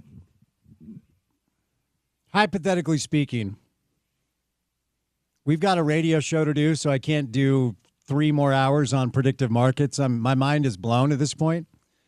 If you're just joining us, first of all, hello, how are you? Happy Wednesday. Had a busy show so far. CK, Chris Comrani, Kyle Bonagura, mostly college football. We did a little World Cup as the draw will be on Friday. But I watched 60 Minutes, I think it was last week, and they interviewed the CEO of a company called Kalshi. And so I'm learning about predictive markets in real time. Apparently, my producer has known about this for quite some time. Hypothetically speaking, is there any way we can get involved here where it's like, hey, what will Spence say next segment? No. In fact, there is what is called an insider trading attestation. Legal word. You are prohibited from trading any event contract if you have access to information that is not yet available to the general public or that a reasonable person would likely consider important in making a trading decision. The same if you're a stock trader, right? It's the same thing you have to technically sign, even though the enforcement there is. Anyway, but you have to agree to that before you even bet on snowfall in Salt Lake City in the month of December. Well, how would they know if we have inside information about whether or not it's going to snow in Salt Lake? FBI. But who has inside information on snow? Me. No, you don't. You can't just hit Mother Nature up and be like, hey, send me a text about how much snow we're getting. Who the hell would have inside information on snow? I will say there is a lot of cloud seeding in Utah. There are actually people who in this particular scenario, since you want to get into it, there's rain falling outside of our studio right now. And, that's part of it. So, for instance, our guy Chase, weatherman savant, KUTV, if Chase rolled on a Kalshi and put $1,000 on us getting an inch of snow this month, they might flag that because he's, a weatherman. Exactly. Huh. Well, all right, let's do this exercise. We are the home of the University of Utah. Proud home of the Utes. Shout out Utes. I think Witt's retiring. I can't get odds on Kalshi. I already looked. Let's say we had odds on Kyle retiring. I throw $1,000 down. I win, are you allowed to say win? What do you say when you actually get paid? I'm learning this in real time. Good question. The prediction markets are kind of they're going around like the betting. You're not betting on anything. It's all, I guess you're hedging the actual market on its dollar value, right? With money that you're just investing in whoever is now your bookie, which is whether it's your investing app or Kalshi or I don't know, someone offshores. So if we put money on Witt because we have a relationship with you, are we going to jail? We could. Well, let's not do that then. If you actually have insider information that could be proven in, by the, Trade Commission. Well, I don't have inside information. It's just what my gut tells me. But based off of our relationship with the Utes, it feels like we get in trouble. I cannot believe. No, I think you could technically bet on that one. I don't think we actually have any actual conflict there. Dude, if we were his assistant, probably not. You can bet on words Trump is going to use in his next speech. Mm-hmm. This is so wild to me. Anyway, moving off of it, because ultimately my mind is blown and the way my mind works, tell me if you're the same. The way my mind works. Bing bong. Yes, bing bong brain. But when I lock in on something that I'm really interested in, I can only focus on that. Yeah. I am one to listen to a song that I have found that I like 100 times in a row. Are you like that? Not with music. If I listen to a song that much, I'll stop liking it. But with other stuff, yes. I'll struggle to focus on anything. The game I'm watching, driving, all the above. I have ADD or some sort of that. But if it's something that perks a little bit of interest in some weird corner of my mind, I'll watch 4 days of YouTube about it or read 8 different books about this obscure subject in the middle of the 1800s. I'm with you on. It just has to be something super particular. Wait, did you get your Spotify Wrapped today? Yeah. You can bet on when it's going to be released. It's already out. I know. I'm about to put $10 million on the fact that it's being released today. Oh, wait, market's closed. Anyway. Sorry. Last year we did music based off our Spotify Wrapped. We need to do that the rest of the show. I'll hit you up. Anyway, moving on. Were you in the market? No, you weren't. You were way too young. When Darren Williams and Chris Paul were drafted together. No, but I was, I guess, in the market as like a high school kid who very much was an NBA fan, I will say. There are a lot of Jazz fans in town, but I grew up an NBA fan in this general area. So I was very much part of that debate. You know, it was interesting when, I want to say, what was that? 2007, 2008. When did the Jazz draft Darren Williams? You know, that draft cycle, when the Jazz really needed a point guard, I can remember when the Jazz traded, I think they traded up to draft Darren, let's see here, 2006. And I was so excited when they traded up because I was like, dude, they're going to get Chris Paul.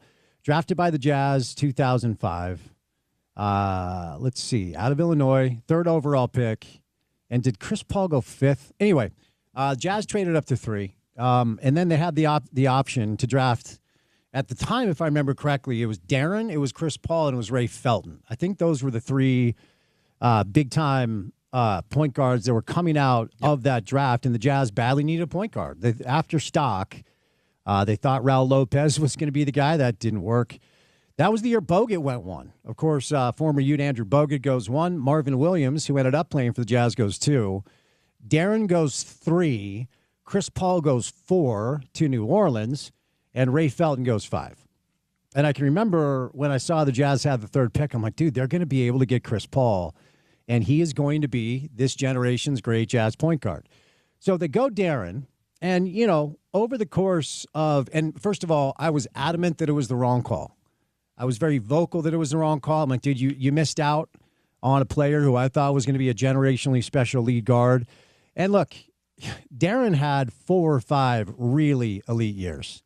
His best years by far were here. His all-star appearances, actually made the all-star team when he went to the New Jersey Nets, not the Brooklyn Nets. But Darren was a problem when he was here. There's no doubt about that. Like when it came to strictly just as a competitor, you know, as the story goes, year 1 as a rookie, Jerry Sloan, and of course those two, never really ultimately saw eye to eye, as we all learned in a very unfortunate way later on. And there are a lot of Jazz fans that will just never be Darren fans because Darren is the guy that, you know, led Jerry to step aside. Now, Jerry apparently was thinking about it anyway. But as a rookie, it was very clear whenever Darren got some run that he was really good and should have been playing. At the time, they were starting, if I remember correctly, it was Milt Palacio and Keith McLeod. Yes, look them up, kids. Milt Palacio and Keith McLeod were like the 2 starting point guards, and Darren was like the 3rd point guard. And the first portion of the season, he wasn't starting, wasn't playing very much. Darren got 47 starts as a rookie, 11 points, about 5 boards, couple of rebounds. Decent three-point shooter throughout the course of his career. Never a great three-point shooter, but certainly a big body guard. As the story goes, Jerry wanted Darren because of his size, as opposed to Chris Paul, because Chris is obviously shorter, a little more slight.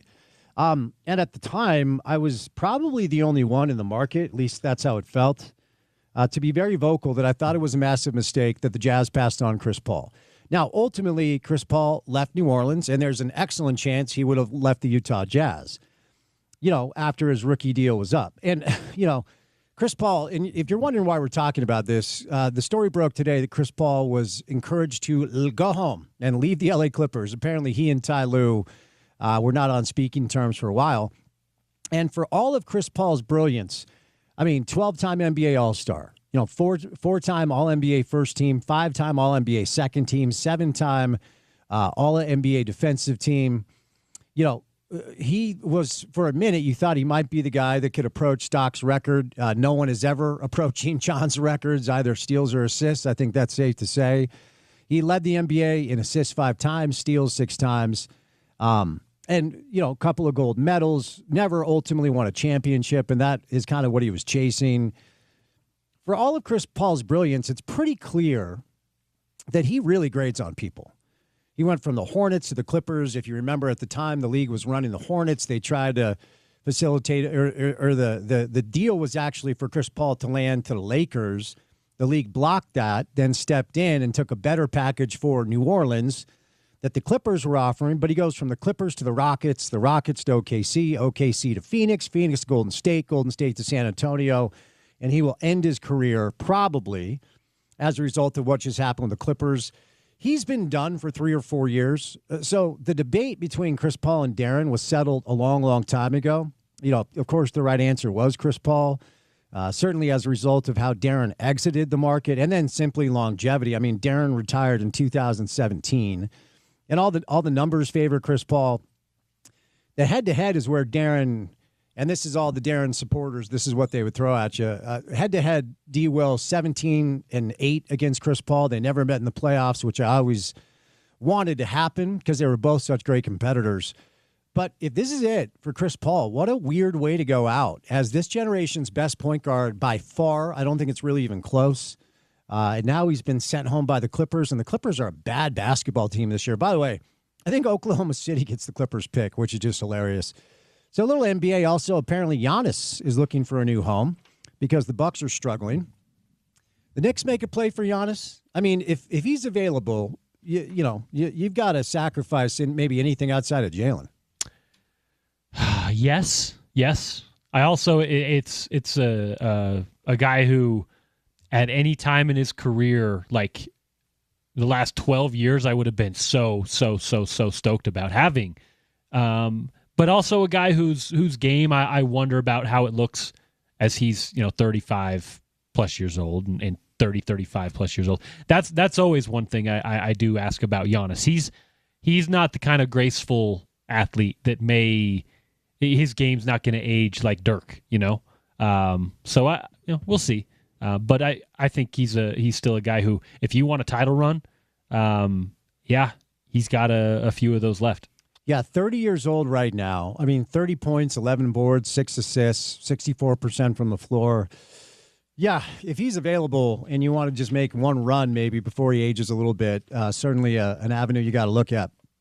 All right, going to bring in Kenneth Scott coming up, former Utah wide receiver.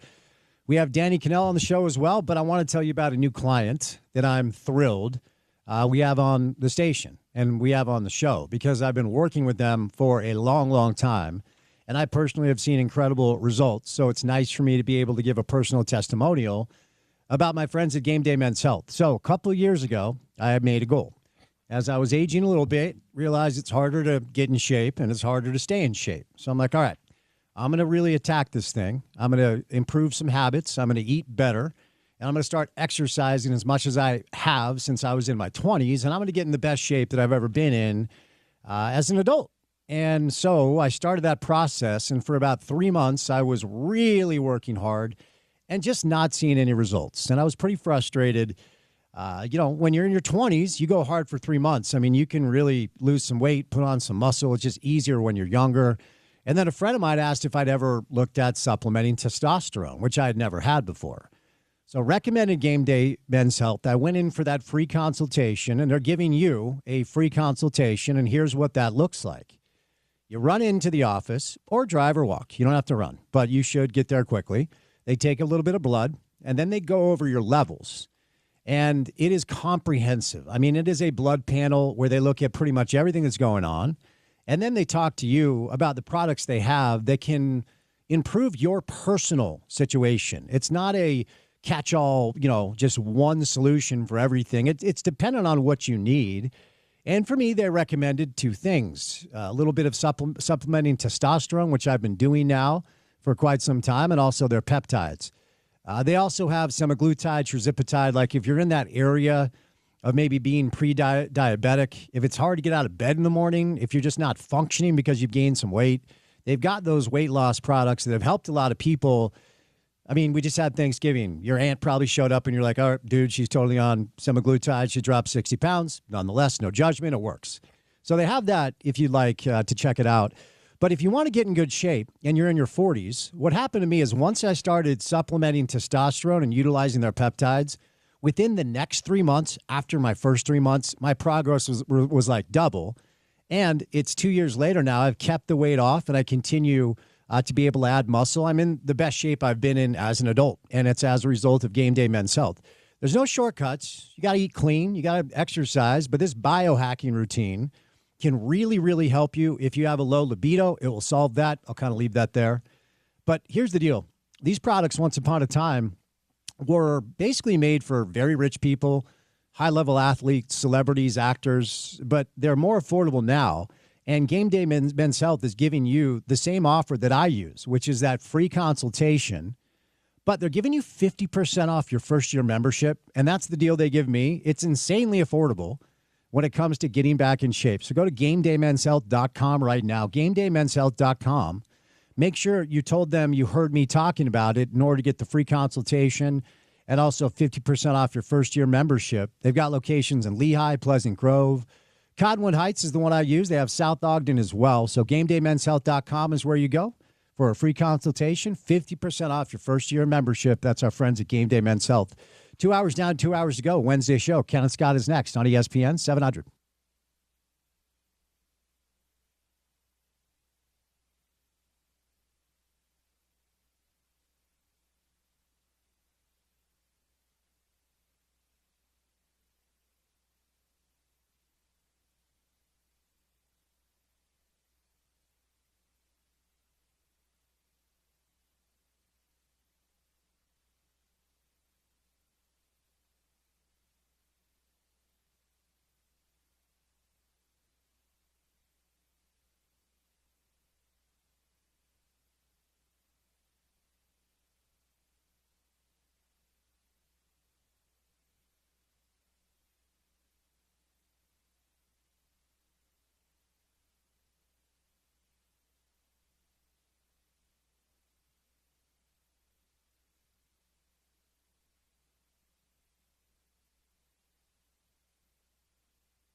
Conference championship weekend ahead in the world of college football. The penultimate college football rankings released last night. Danny Cannell is going to stop by. Danny is a known critic of the College Football Playoff Committee and the process with which they use, which nobody really seems to understand.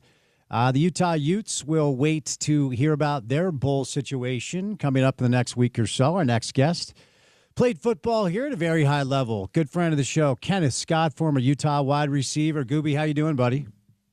Man, I am doing well. Can't complain. How you guys doing now? We're good. We're good. So I'll tell you what, it's kind of interesting to consider the way that the University of Utah season is being talked about. Only 14 P4 teams, Kenneth, won 10 games or more. So Utah goes 10-2 overall, 7-2 in conference. The penultimate CFP rankings released last night has Utah at 15. By all accounts, that is a really good season, but it feels like it might be overshadowed with the fact that BYU is 11-1 and about to play for a conference championship.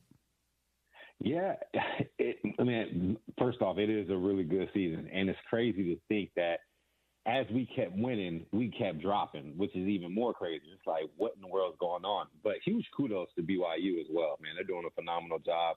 I hope they go into the conference championship game with a healthy LJ Martin and, things change. I think it's healthy for the rivalry as well. As they become better, we become better, So, I'm happy for all parties, and how we're showing up as a state.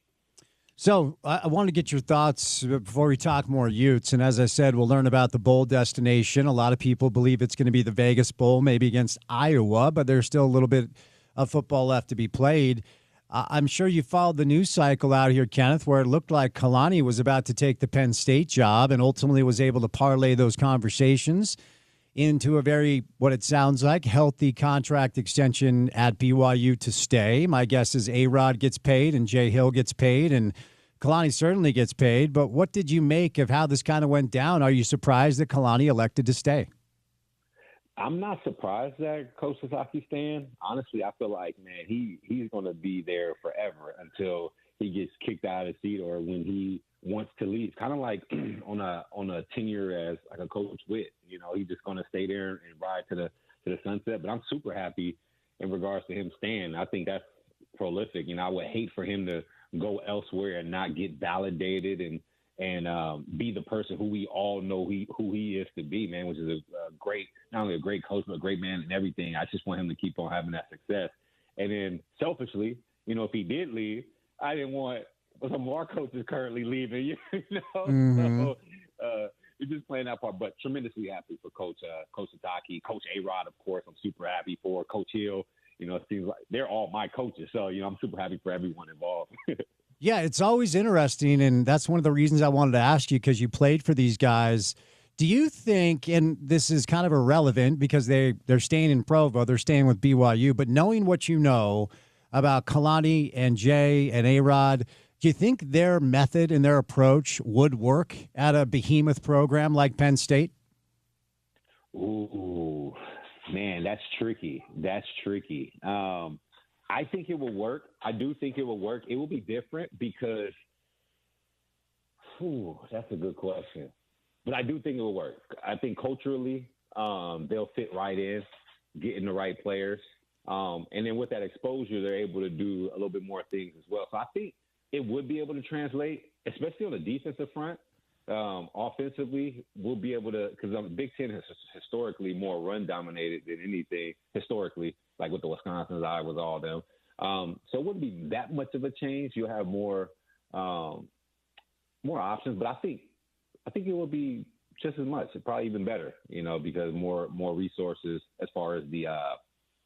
I'm not saying any other program has lesser talent. I'm just saying you'll have more pool because the notoriety of a Penn State, holistically, will be that more of. I'm not saying BYU is not. I'm just saying it'll be different from a recruit standpoint. So you never know, but I think it's evened out right now. I think they'll be doing good on both parts.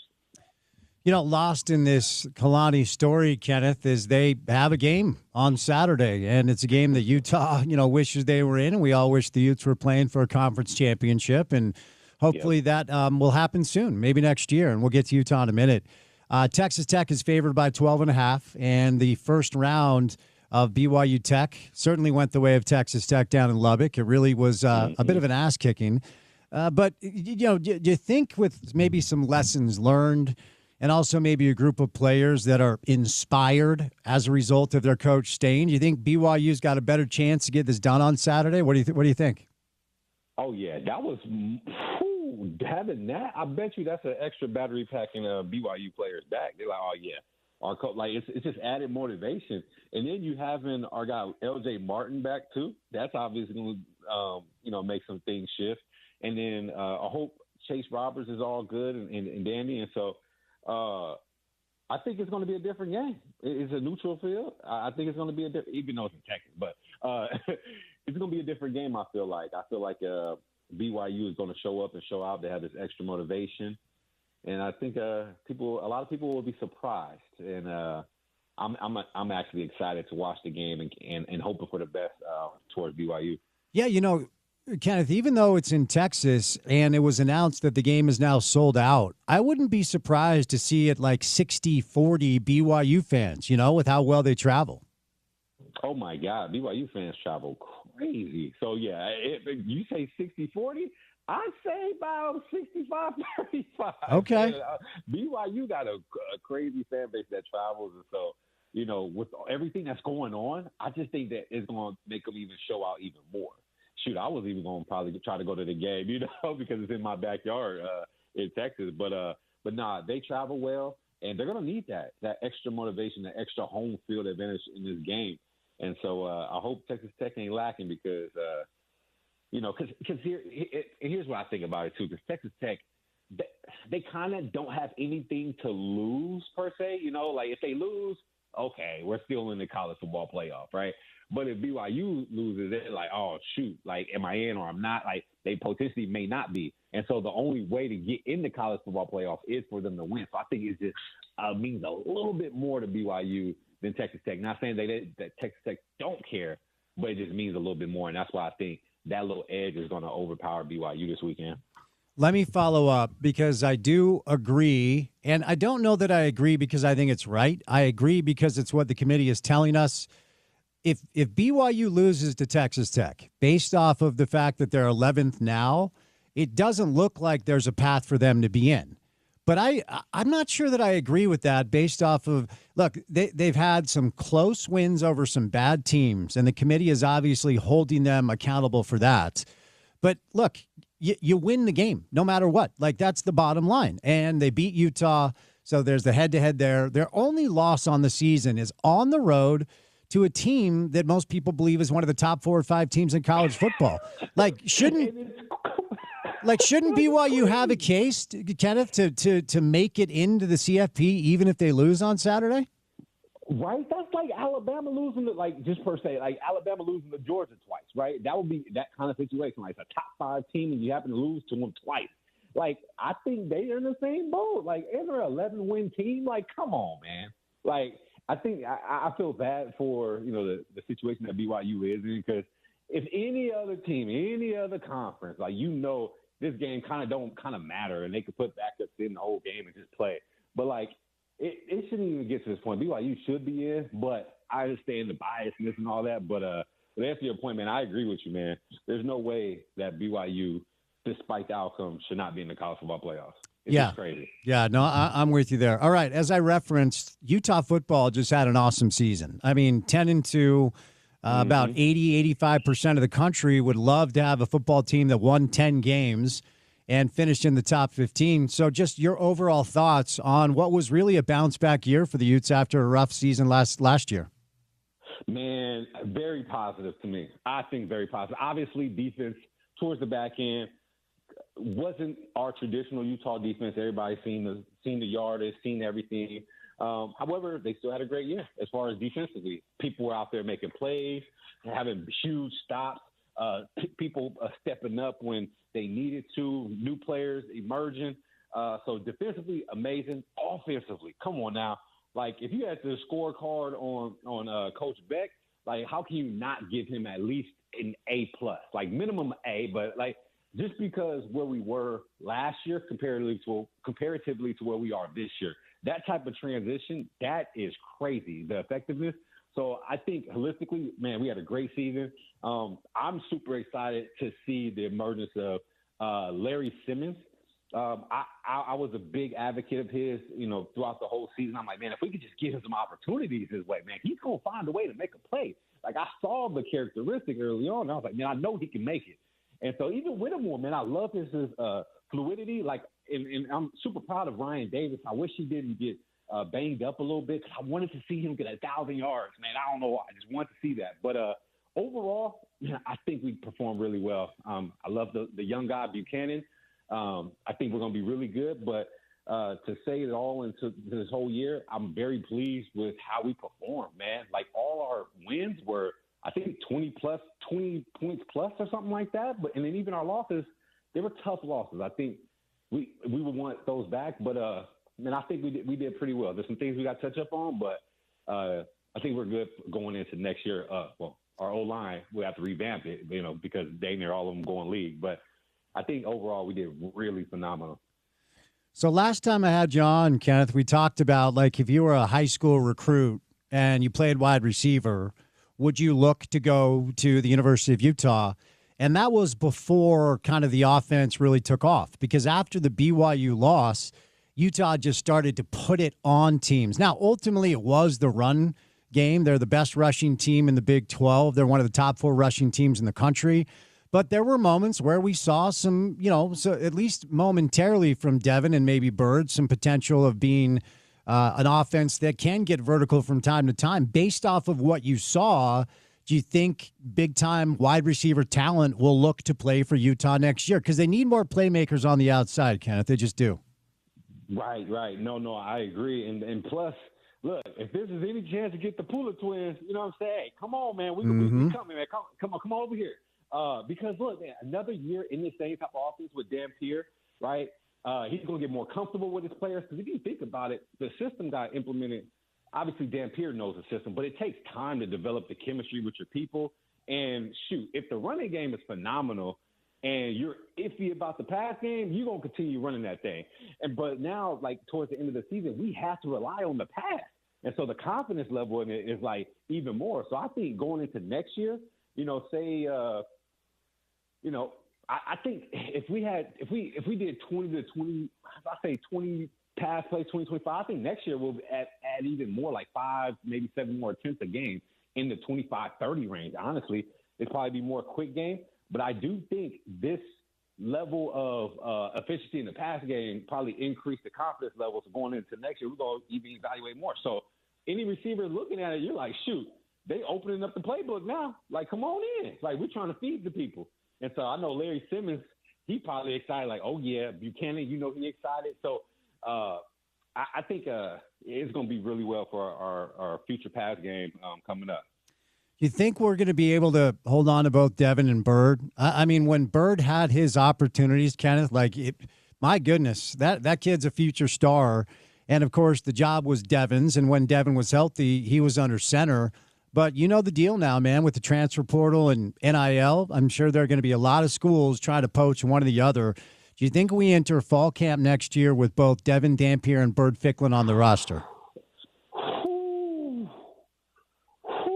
That's tough. Because I could tell you, with Bird being from Oklahoma, and Oklahoma probably they probably watched a few clips, seen a few games. They're going to try to do I swear, Oklahoma State, someone's going to try to throw a bag at them. And I'm nervous. I'm not going to say I'm not nervous. I'm nervous. I can't tell you a full. I can't say that yes he will be here, no he will be here, because I don't understand. I don't know his background, his motive. But I can just say I'm nervous. I'm hoping he will be, because I see the potential. He's going to be phenomenal. And in the way we run our QBs, he's going to be a part of the system, right? Is he going to be the whole system? Most likely not. It's just going to be a rendition of what it was this year. But we'll see. I'm hoping he is. But we'll see. I'm iffy on it. All right, buddy, before I set you loose, nobody knows what's going to happen with Coach Witt. It feels like this might be it. I think the deadline is Friday. I don't know when the public will hear about it, including media members and fans. And I don't know if you have any insight, but if this is it for Kyle, what does Kyle Whittingham mean to you? And what should he mean to the football fans here in the community that love Utah football? Man, I could write a book about Coach Witt, and I actually asked him, can he write his own book? Coach Witt means everything. He's the lifeline and the soul of this program. Similar to how people feel of Ron McBride, I feel of Coach Witt. That's the amount of love I have for him. And not only just him, the people that he brought onto his staff to develop us as players, it means a lot, And as an alumni, when I talk to my friends who are alumni at other places, the biggest thing that they always say is like, man, they don't feel welcomed when they come back. And for me, I never felt that way when coming back to Utah. And it's mainly because of the program, the supporters of the program, and just how collectively everybody is. And so if I can just spin it into one thing, what Coach Witt means to me, I would just say everything. Man, he's that type of guy. I can call literally. I remember when the position was open for the wide receiver coach, I called him he took me to the process and he's just anything I need or ask for, he's there and willing to help. So at the end of the day, I hope that he gets the justice that he deserves as far as like the exposure. And my goal is that hopefully one day we can get a statue of him in front of right tackle. So that's what Coach Witt means to me. Does it feel like it's a consensus of alums and former players that Morgan is the right guy to take over and lead it forward? Yeah, I really do. He's not. Coach Scally is not the guy that's going to get moved by a bigger bag, and that's what I love about Coach Scally. Coach Scally is a true Utah man. Like, he lived here, he played here, he coached. Like, he's not going nowhere. And to have that type of stability in the program bodes super well, not only just as an alumni, but for future recruits.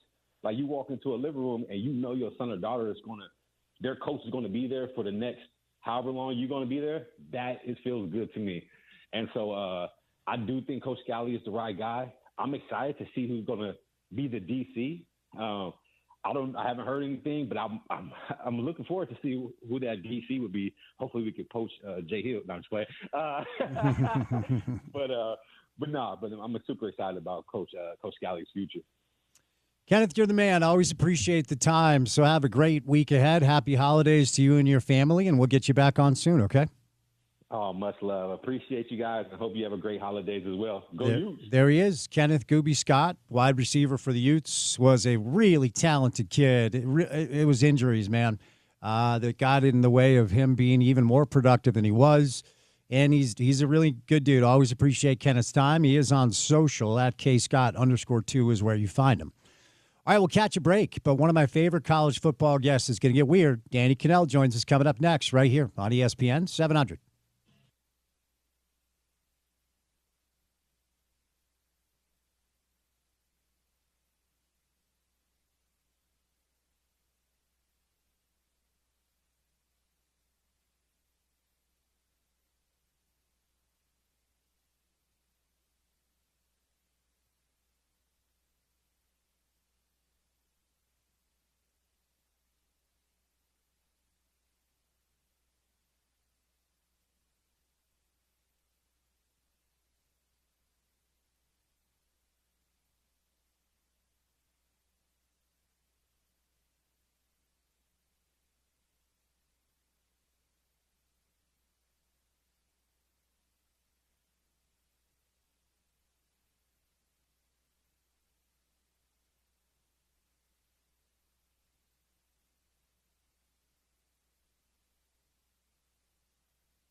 All right, busy show.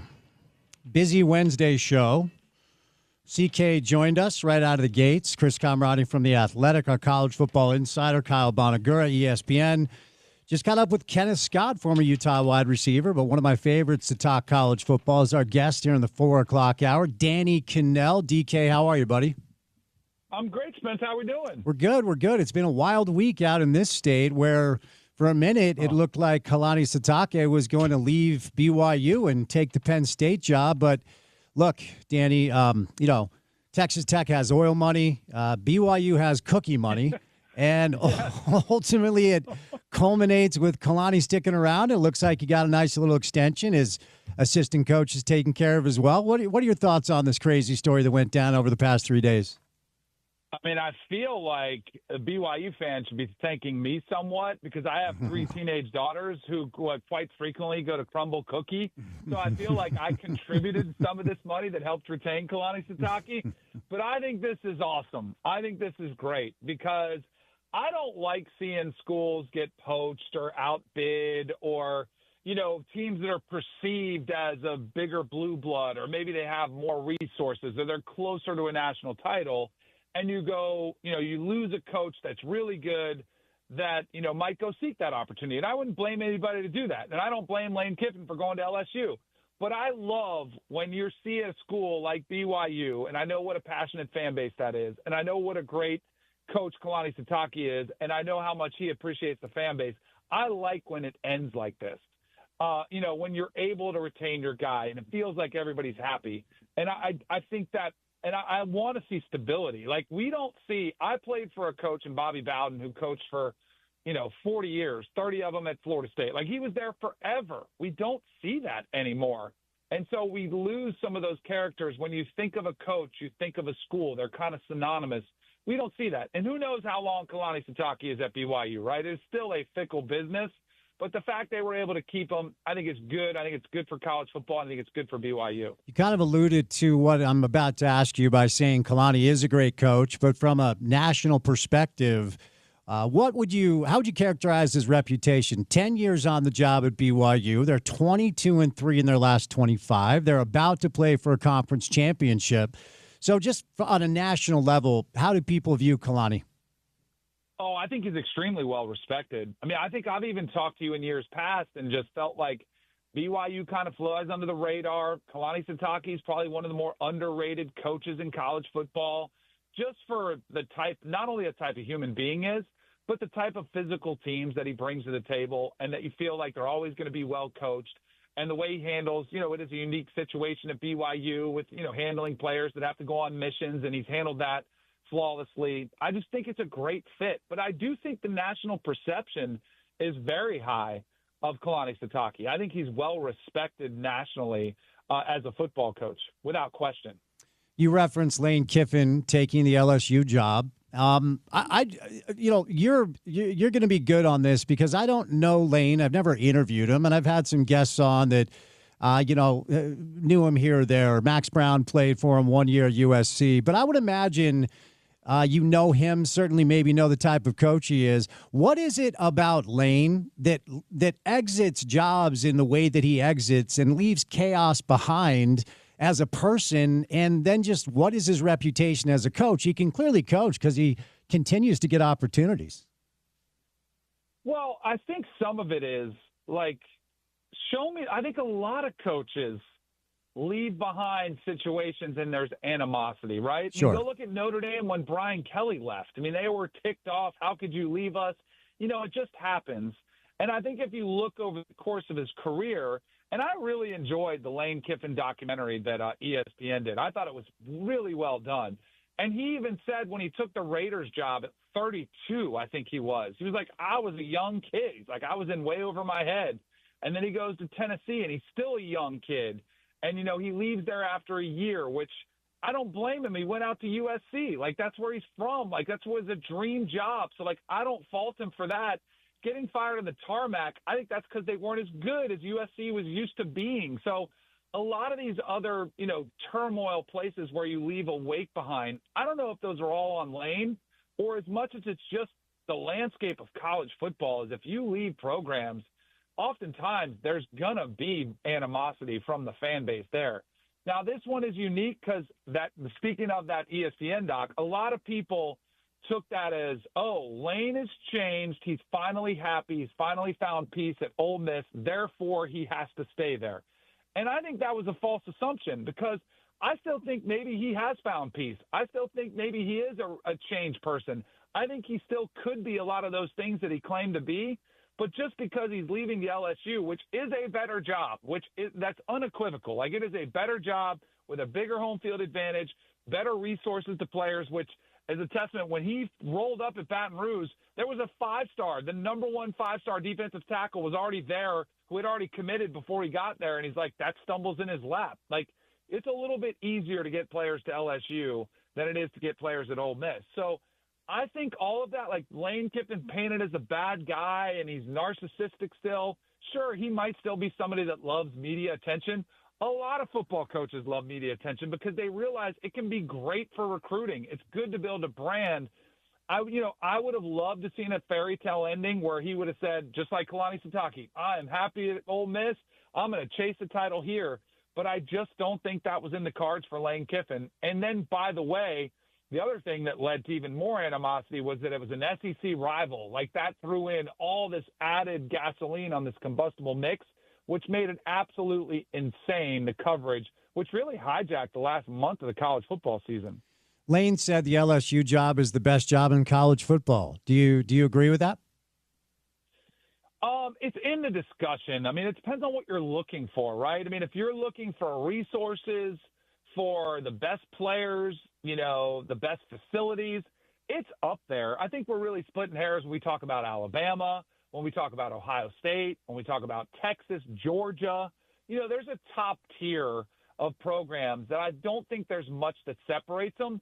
But guess who's not in that tier? Ole Miss. That's where I think it's pretty clear that LSU is a better job. So that's why I don't fault for Lane for doing what he did. I really wish he could have stayed, but and he voiced his opinion. He wanted to stay at Ole Miss, but you can't have your cake and eat it too. And that was where Ole Miss said, you know what? We love you. We appreciate you. I don't know what they said. We love you. They said, screw you. They said, screw you. You can go chase that championship somewhere else. And I totally understand from their perspective. I totally get both sides where they're thinking. And if you really do take the emotion out of it, because a lot of people are very emotional about this, clearly Ole Miss and LSU fans and even Florida fans who were in the mix, maybe other fan bases that thought they had a chance at Lane Kiffin. But if you really separate yourself from it, no one's really in the wrong. I mean, yeah, he could have handled it a little bit different. Maybe he could have told him he was leaving and just left 2 weeks ago as opposed to right after the season. But it really is a fault of the calendar. And by the way, as so much attention has been on Lane Kiffin, has anybody noticed the issues that are cropping up across all of these teams in the college football playoff? Oregon just lost both and they're going to coach, but you know how weird that is, Spence, to have a coach who has one phone call, he's calling recruits to go recruit players to Kentucky or staff or, transfer portal players to Kentucky or Cal, like Oregon has with Tosh Lupoy and Will Stein, and then to go walk into a meeting and tell your Oregon players, hey, let's go win the championship. Like, that is awkward. And it's not only Oregon. It's at Texas A&M now with Colin Klein going back to Kansas State. Like, there are Ole Miss. We talked about their issues. There are several teams. Ohio State just lost Brian Hartline, their offensive coordinator. There's all these teams that have these issues that are just uncomfortable and completely unnecessary. If we could just put some parameters in place and get the calendar fixed, we wouldn't have to deal with these weird situations, which really the biggest disadvantage of the players on those teams. I want to get back to that, but before we get there, because you referenced something that I wanted to ask you, and that is the potential of Lane staying on to coach Ole Miss through the CFP. Now, Lane initially said that was his desire. Keith Carter, the Ole Miss AD, has now disputed that. But if I put Danny Cannell in the shoes of Keith Carter and Lane Kiffin wanted to coach the team through the end of the CFP, do you let him? Because I actually found myself conflicted here. Like, initially, my reaction was like, absolutely not, get out of here. But you know as well as anybody, winning a national championship can really change your program, can change your institution. And if they have a chance to do that, maybe you do let them take the ride through the end. What would you have done if you were the Ole Miss AD? I think I probably have run the gamut like you did. I've kind of looked at it from all angles. The thing ultimately, too, that I think Lane probably feels deep down inside, and he will never admit this, I don't think he thinks that team can actually win a national championship. I think when you look deep down inside at the roster, and I would love to see them go on a run and get all together, but they did play 4 group of 5 teams. They have one signature win against Oklahoma, who is really a one-dimensional team. Like, they do not have an offense right now, and it was a good win. But they did lose to Georgia, and they were pretty much controlled most of that game. Deep down inside, I wonder if that's why Lane Kiffin was like, you know what, I don't think I can win. Let's just leave while we can. Now, Keith Carter, I don't know if he's as realistic. He probably is more of, maybe we could win that national championship if Lane sticks around. So I'm torn on it. The other thing, too, is, the signing day is today, right? I mean, you're well aware of that. National Signing Day is today. So, you're already behind the 8 ball on that, right? I mean, no matter what the situation is.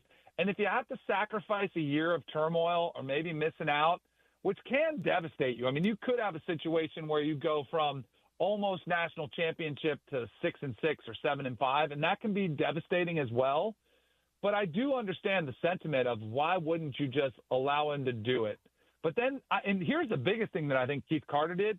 He handed LSU a gift by putting the pressure on Lane Kiffin, because LSU, they said they would wait, but they didn't have to make that decision. They could have been sitting there and said, you know what, we're not going to wait. We've waited long enough. We'll give you another day. And then they might have pulled the plug and gone out and got somebody else.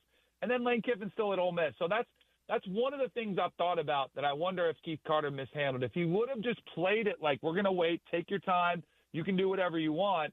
But as soon as he would have announced LSU, that's the moment that I think everybody knew, like, all right, this has got to end. I want to go back to your point about how many teams with a lot left to play for are being adversely affected by coaches taking jobs this time of year. You have always been kind of like a North Star for me for a long time, way back in your Russillo days and following your career, about kind of how we fix this sport that we all love so much, but continues to need fixing on several different levels. So look, Danny, as you know, you played in the NFL. You could never do this in the pros where you tell a coach, like, you have to coach through the end of the season, whether it's the NFL or Major League Baseball or the NBA, and college football essentially is moving into a pro model. But what sort of dynamics could be put into place so a Lane Kiffin situation doesn't go down, or Kalani nearly leaving doesn't go down? Like, how can we curtail this situation that clearly adversely affects the players more than anybody else? Well, here's the dirty little secret, because you'd have to push this signing day that is today. You'd have to push that till after the season, where, like, when I was in high school, I signed in February, right? And that's the way it was until probably 7 or 8 years ago, I would guess. I forget the exact date when they started the December early signing period. But the coaches, as though they complain about some of these calendar issues, they kind of like that one, because when you sign in December, guess what happens? They can get you on campus in January. They can have you early enrolled. Shoot, there will be some players who will practice with their with the bowl practice. That happened last year with Julian Lewis at Colorado. He went and practiced with Colorado for their bowl preparation for BYU because he was already committed. That'll happen with other players. So here's the problem. There's so many issues with college football right now. I feel like the next round of TV contracts, conference realignment, which is coming, unfortunately, like, we're not out of the woods. We're not even close. There's so many issues. I think the players are going to have to, bargain. And so you collectively bargain, because we're going down this road. And I would bet probably in 5 years, we'll get to a place where we actually see an entire new system. Like, we're laying some of the groundwork, this College Sports Commission, which was started, and then it really hasn't done anything in the first 8 months of existence. Like, I haven't seen any NIL deals policed, or the NIL Go. Remember that term? They were supposed to review every NIL deal. That is non-existent. Teams are still just spending whatever they want. So until we actually get a system in place where it's kind of blown up and you see an entirely new system, I think we're just kind of stuck in this purgatory of just wanting change. We all know it needs to happen, But until we get the mega drastic change, which is probably players truly employees, and you see, another realignment where the ACC and Big 12 probably get gobbled up, and there's two really big mega conferences, I don't know if there's any solution. I wish I could give you hope and say there was a quick fix. I just don't know if it exists. Couple more coaching questions before we move over to your thoughts on the rankings and the weekend ahead. What the hell is Penn State going to do? It's National Signing Day. They don't have a coach. Their class is ranked right ahead of Colgate at this point, Danny. Like, who's going to take that job? Where do they go from here? Oh, they must have. Did they move up or down? Because I saw them by Missouri State and Montana State this morning when I checked. So, this is a disaster, the way this is unfolded because you remember they fired James Franklin when they did, which was very early in the season. He was one of the first of the major coaches to get fired. The whole thought process was we're going to go out and get our guy, and we're going to get him early and get a head start so we can not be in this situation. Well, what happens? Kirk Cignetti re-ups at Indiana. Matt Rule re-ups at Nebraska. And everybody else re-ups that they were possibly interested in. They told Alex Golesh, no, we don't need you because we have Kalani Sitake. Well, Alex Golesh goes to Auburn. He's off the table. This has been completely bungled by Penn State. To your question, though, I still think there are some pretty good options on the table. I just don't – and I think Matt Campbell at Iowa State would be a great hire for Penn State. But I almost feel like Penn State, because they were swinging for the fences, they don't want to settle what is perceived as a single or a double, even though in the long run it might be a home run. So I do wonder if they're waiting to see what happens, in potentially the ACC championship. Manny Diaz was a defensive coordinator at Penn State. Are they waiting to see what happens one more time to see if Kalen Bohr loses at Alabama, even though I think that's been pretty much, knocked down, that report that said Kalen Bohr is not leaving Indiana, but maybe they give it one more run. Most of the coaches are starting to re-up. There still are a few available. And then most recently, I heard the old interim coach move. Terry Smith, the players have fought hard for him. That ultimately is probably, if you said my best guess, that looks like the direction they might go, which might buy them some time, and it might not strap them to another potential buyout situation where you got to cut a check in 3 or 4 years for $50 million if it doesn't work out. See if Terry Smith works. You can still play, buy a lot of players. Their schedule next year is really, really manageable. And then you can kind of see if that works. So I think that's probably the direction they're going to end in, which I think the fan base is going to be very split there in State College. So I believe 14 P4 teams won 10 or more games during the regular season, and Utah football is one of those teams. A 10-2 season, 7-2 in conference, top 15 ranking. Utah football had an awesome year. It's just overshadowed by their rival who's about to play for a conference championship. I bring it up, Danny, because the word around here is coming up on Friday as the deadline for Coach Witt to inform the school about his future plans, and most people believe that this is it for Kyle.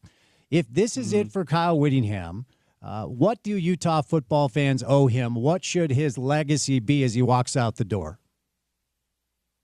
I think talking about what we were talking about to start this interview of coaches that you feel like that are synonymous with their program, I think he feels synonymous with Utah football. And I think the job that he's done, over the past 15, 20, how long has he been there? How many years is this for him? 21 years as the head coach. Yeah. I was, and even longer than that, as an assistant, I think he has been an absolute legend for Utah. For the transition from going Mountain West to Pac-12 to winning Pac-12 titles. And I know it's kind of fallen short here recently, but this has been just a phenomenal job that he's done. And I think he's one of the, we were asking about Kalani Sitake, very similar. I think he's one of the more well-respected coaches from across the country, and especially in the coaching community.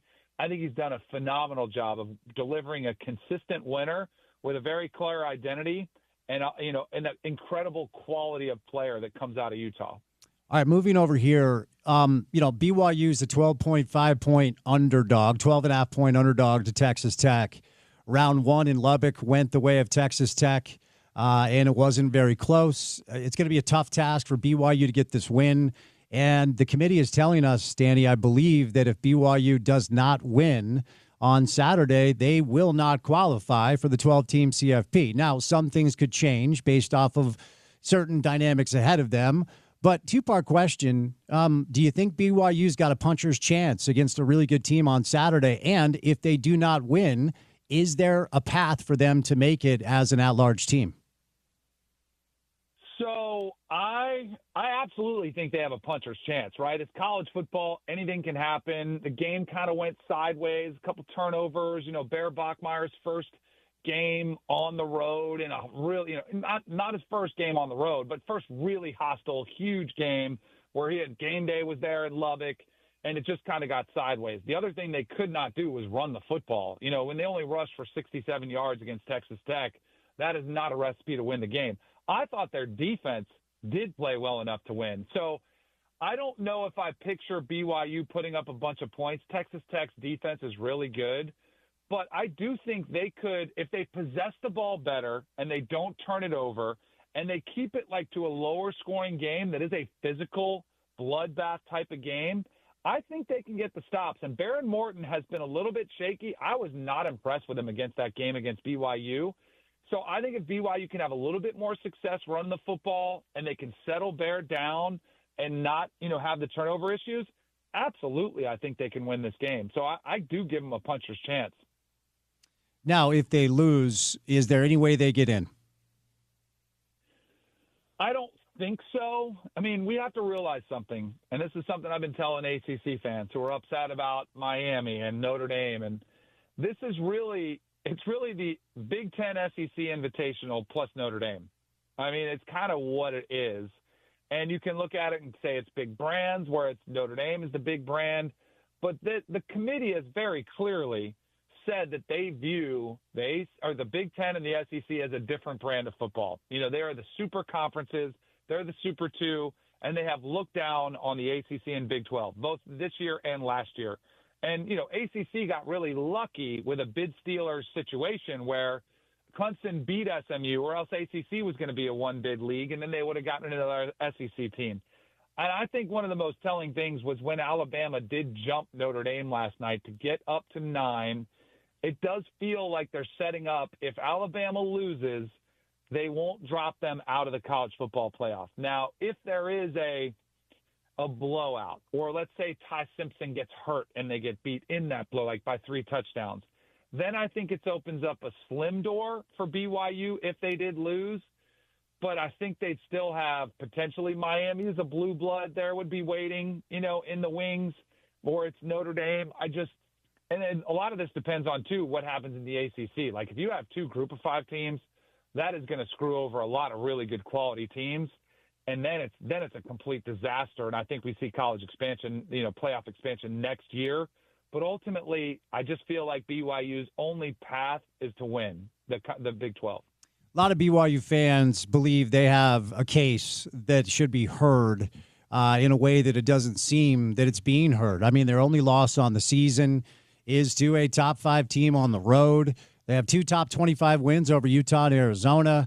Why do you think the committee views BYU the way they do, and do you think they deserve a little bit more love than they're getting? See my last answer. The Big Ten and SEC Invitational, right? Yeah, I mean, it really is, and I hate it. It's just the reality. They just look at that. And it's interesting because the Big 12 was in such a strong position. They had all these teams in the top 25, and they still do. But as they started playing each other, you start beating, you start, having this carnage, and you start dropping in the rankings, and then you don't have as many top 10 wins or top 15 opportunities. And just notice the conversation when it takes place, because in the ACC and the Big 12, you start dinging each other, and it's like, oh, they must not have been that good, and you start falling out of the rankings. In the SEC, when they start, doing that and banging up on each other, it's like, oh, that was such a good loss. What a great loss that was. Or what a ginormous win that was when you beat a top 10 team in the SEC, even though when you find out at the end of the season that team wasn't that good, it just doesn't hurt you as much. I mean, the SEC right now has, 6 teams in the top 15? They're all crammed up at the top. And yet a lot of those records are propped up. And I know strength of schedule has been a big point of contention. I mentioned this earlier. Ole Miss has only played 8 Power 4 teams. They played 4 Group of 5 teams. Georgia, same boat. They played 4, they played Georgia Tech. They played 3 Group of 5. Only Alabama is the only team in there that has played, 10 Power 4 games. And, ironically, they lost one of them to Florida State, and it didn't bother them at all because they were able to forget that one because they play in the gauntlet as the SEC. I just don't think there's anything the Big 12 or ACC can do to change the perception by the College Football Playoff Committee. Final thing, then I'll set you loose. I'm going to ask you a similar question when I put you in the shoes of the Ole Miss AD. You clearly have not been a proponent of the system and the process that's in place. And every year it seems like there are adjustments and shifts. And it seems like the CFP rankings are released on Tuesday and everybody's mad for 24 hours. The chair should just never do an interview. I don't care who it is because they all sound like buffoons, and it just doesn't help the process. If you got a phone call from whoever and said, Danny, what do we do? How do we make this fair and equitable? What would you say? I would love to eliminate the committee. And what other sport? I mean, we have to consider college football as a professional sport, right? Mm-hmm. In what other professional sport do we have a committee that sits in a room and says, we think these are the best teams in the sport, so we're going to give these teams an invitation to play in the playoff? I mean, could you imagine if we tried to do that in the NFL or the NBA or Major League Baseball or the NHL? Like every other major sport, college football is a major sport, has a true playoff. We are still in an invitational. And until you figure out, and I would be okay if there's been different models that have been proposed. I want the model that doesn't have a committee. And I mentioned that there was I can't even keep track of the 4-4, 2-2, 1-1, all those different models. But that was one that I actually didn't mind. And it was 4 teams from the Big Ten, 4 teams from the SEC, 2 teams from the ACC, 2 from the Big 12, 1 from the Group of 5, and then 1 at large because, of course, you have to get an extra SEC or Big Ten team in there, just in case they don't have enough already. But the reason I was okay with that is because exactly what I've told you is everyone knows it, but yet the ACC and Big 12 want to fight it and act like they're the same. We're the same as the Big Ten and the SEC. We're the same. Well, you're clearly not treated that way. So at least if you got 2, you're getting the shaft every year anyway, whether you realize it or not. Currently, well, at least you know exactly how many teams you're going to get in. That's a system that I would sign up for, that I would say, you know what, that works a little bit better. Let's just make it known. And then you can figure out who your 2 best teams are. And the ACC or the Big Ten and the SEC can figure out their 4 best teams. However you want to submit them to the postseason. It's a true playoff.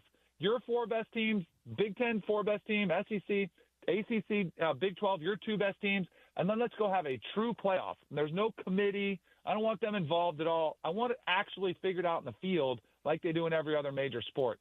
But until we get that, it's going to be this sham, and the committee's going to go out there with all their bullet points. And the reason they look stupid is because they don't tell you the truth. We just think we like these teams. That's all they can really – that's what it comes down to. And the way the criteria is written, the way it's got all these different bullet points, they can cherry pick the ones that they like the most, and they makes the closest sense to it. But like you realize, and like most smart people realize, you can poke holes in every single argument they make. Danny, where's the best spot for updated college football playoff, Heisman, and college conference championship lines? Bet Online, as always, the best spot. They have fun lines on there. They have the best lines out there. Bet Online. Make sure you check them out. Thank you, my friend. Be well. We'll chat soon. Appreciate it, Spence. Have a good one. All right, the great Danny Cannell played high-level college football, played the NFL as well. One of my favorite college football media members on social media, just a name, at Danny Cannell. And as you referenced, check out betonline.ag for updated college football playoff, Heisman, and college conference championship lines. Are we watching a Hallmark Christmas movie? What is going on? The channel was changed from ESPN to Hallmark. Christmas Party. Oh, and all the TVs are on the same receiver. Yep. So the Christmas party has officially started. Yep. And we're watching Hallmark Christmas movies. You've been usurped. I have. All right. Well, shout out. The Christmas party has started here at Broadway Media. Are you sticking around? You're not. There's no way you are. I got the coach's show, so I'll be here. All right. Well, I am going to be nice employee, a man of the people, and I'm going to make the rounds and say hello and enjoy a little holiday festivities. As you should. Yeah. Some breaking news if you want to go there. Is it on a predictive market? No. All right. What do we got? It's on a certain particular Ute commit. What do we got? Two-way athlete, Celeste Moa, Ooh. who is a big one, was headed to Tennessee. Yeah. Much like another guy we were talking about earlier, faking out Tennessee. Huh. He's staying home. Wow. No, University lands Celeste Moa. So that's a flip, right? Like, yeah, as that's you reference. Okay. A legacy kid. Obviously, Moa is a Ute name we know of, but yeah, there was not much thought he was actually going to come here until the last few days. Wow. Awesome. Great news. We'll dig into this coming up during the 5 o'clock hour of the program, and we'll talk more college football. 1 hour left on a Wednesday edition of The Drive, and it's good to have you along for the ride right here on ESPN 700.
All right, here we go. Drive at 5 time.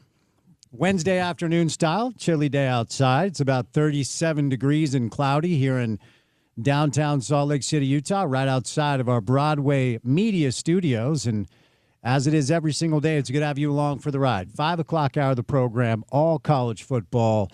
It is National Signing Day. Once upon a time, this would have dominated every moment of the show. But, of course, there's a transfer portal, different opportunities to have talent. But we can break a little bit of news. Porter, I want to bring you in on this. So, Salisi Moa, who is Ben Moa's son, and Ben obviously played at Utah, and the Moa family, well-established, couple of brothers played at BYU.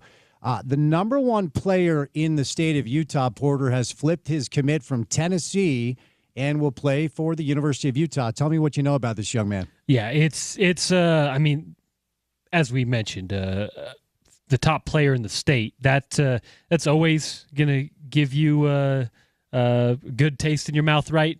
But this is a kid who can play probably multiple positions. I kind of feel like he could play safety at the NFL level, but he's a guy who can be really, really exciting on the offensive side of the ball as well. So as Utah has done with several of these guys over the last few years, I'm really excited to see exactly what he actually looks like on the field, because they've been really creative at using these, quote, athletes that are being recruited rather than just come play quarterback, come play running back.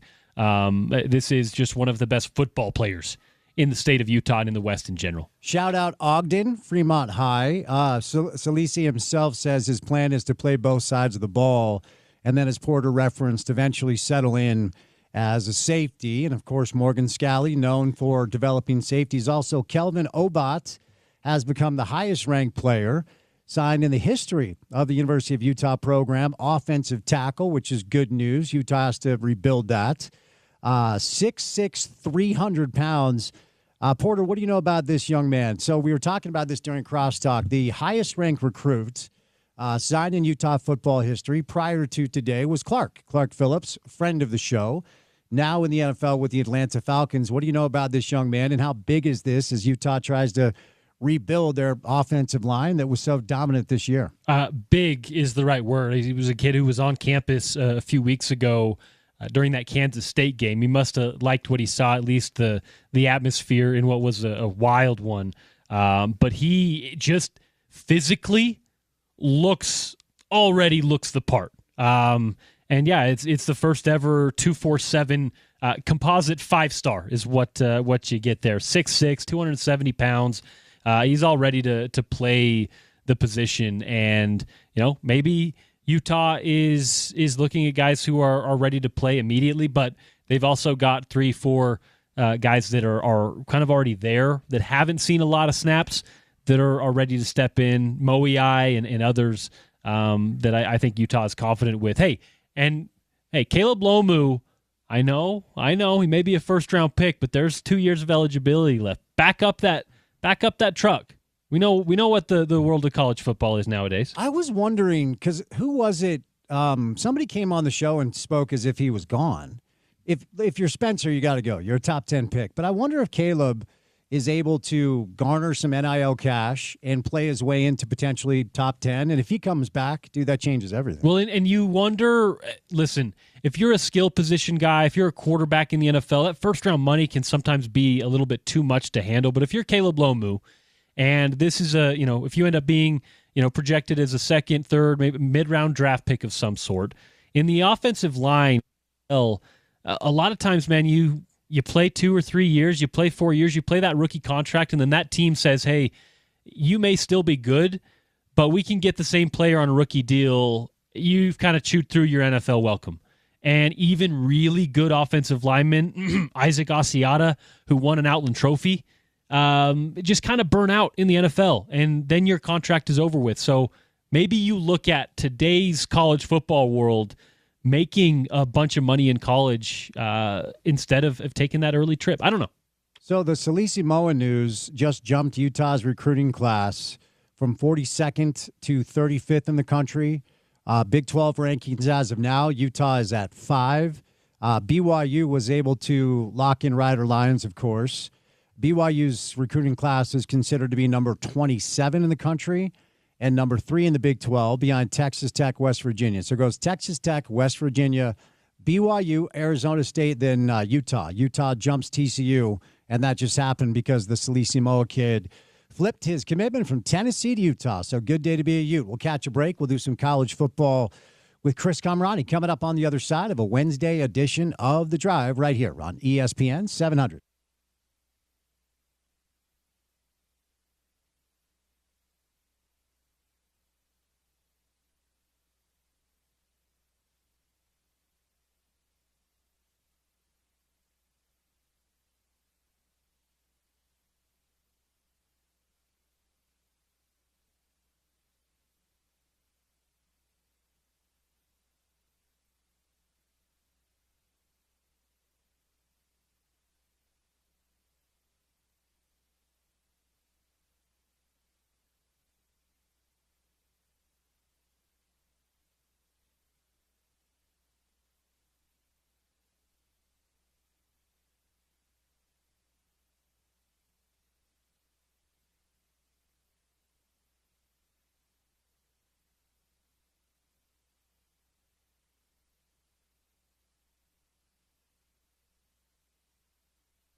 All right, we got the Alex Jensen Coaches Show coming up on the other side of a quick break. Who's the ultimate wild card? We have our company Christmas party tonight. Who in the building is the one that could potentially go Meredith from The Office and light her hair on fire or something? Oh, it would be you. Probably, honestly, if someone were to have their hair lit on fire tonight, maybe. It might be me. Yeah, but you're not showing up. You have things to do. Luckily, there's a coach's show tonight, or I might be the going away favorite. Since there's a coach's show, I got to be in here. I got to be on my P's and Q's. Yeah. Bill is my boss tonight, so got to be on top of it. You know the deal. I bet it's Jan. Yep. Jan feels like the wild card. You're right. Yeah. Okay. Also, are Hallmark movies all the same? We have the Hallmark Christmas movie channel on right now.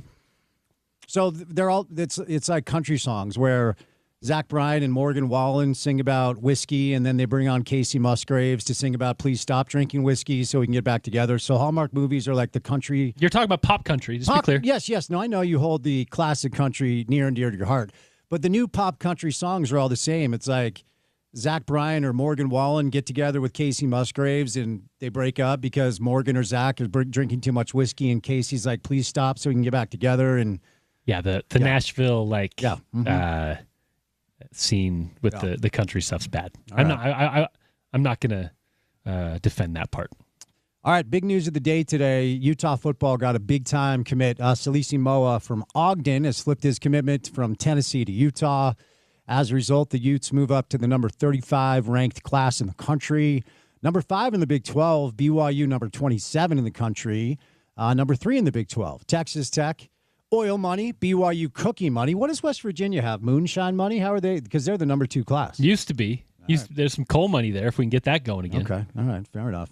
All right. Utah basketball played a good game last night, a close game last night, but they lost to Cal 79-72. The Alex Jensen Coaches Show will come your way coming up on the other side. So stay tuned, Porter. What comes our way on a Thursday edition of the show? You mentioned Utah hoops. Roxy Bernstein was on hand for that last one. We got Sam Bruckhouse talking some college football. Of course, Tulane, former linebacker there. They're in the CFP picture. And then it looks like our friend Richard Smith will be in studio with us on a Thursday. There you go. A lot of interesting NBA storylines. The future of Giannis Antetokounmpo. What's next for Chris Paul? Utah Jazz back in action tomorrow against Brooklyn. Then they're going to take on the Knicks. They're back home after that. All right, we will say goodnight. Special thank you today to Chris Comrade, as well as Kyle Bonagura, Kenneth Scott, and Danny Cannell. Good college football guest list today.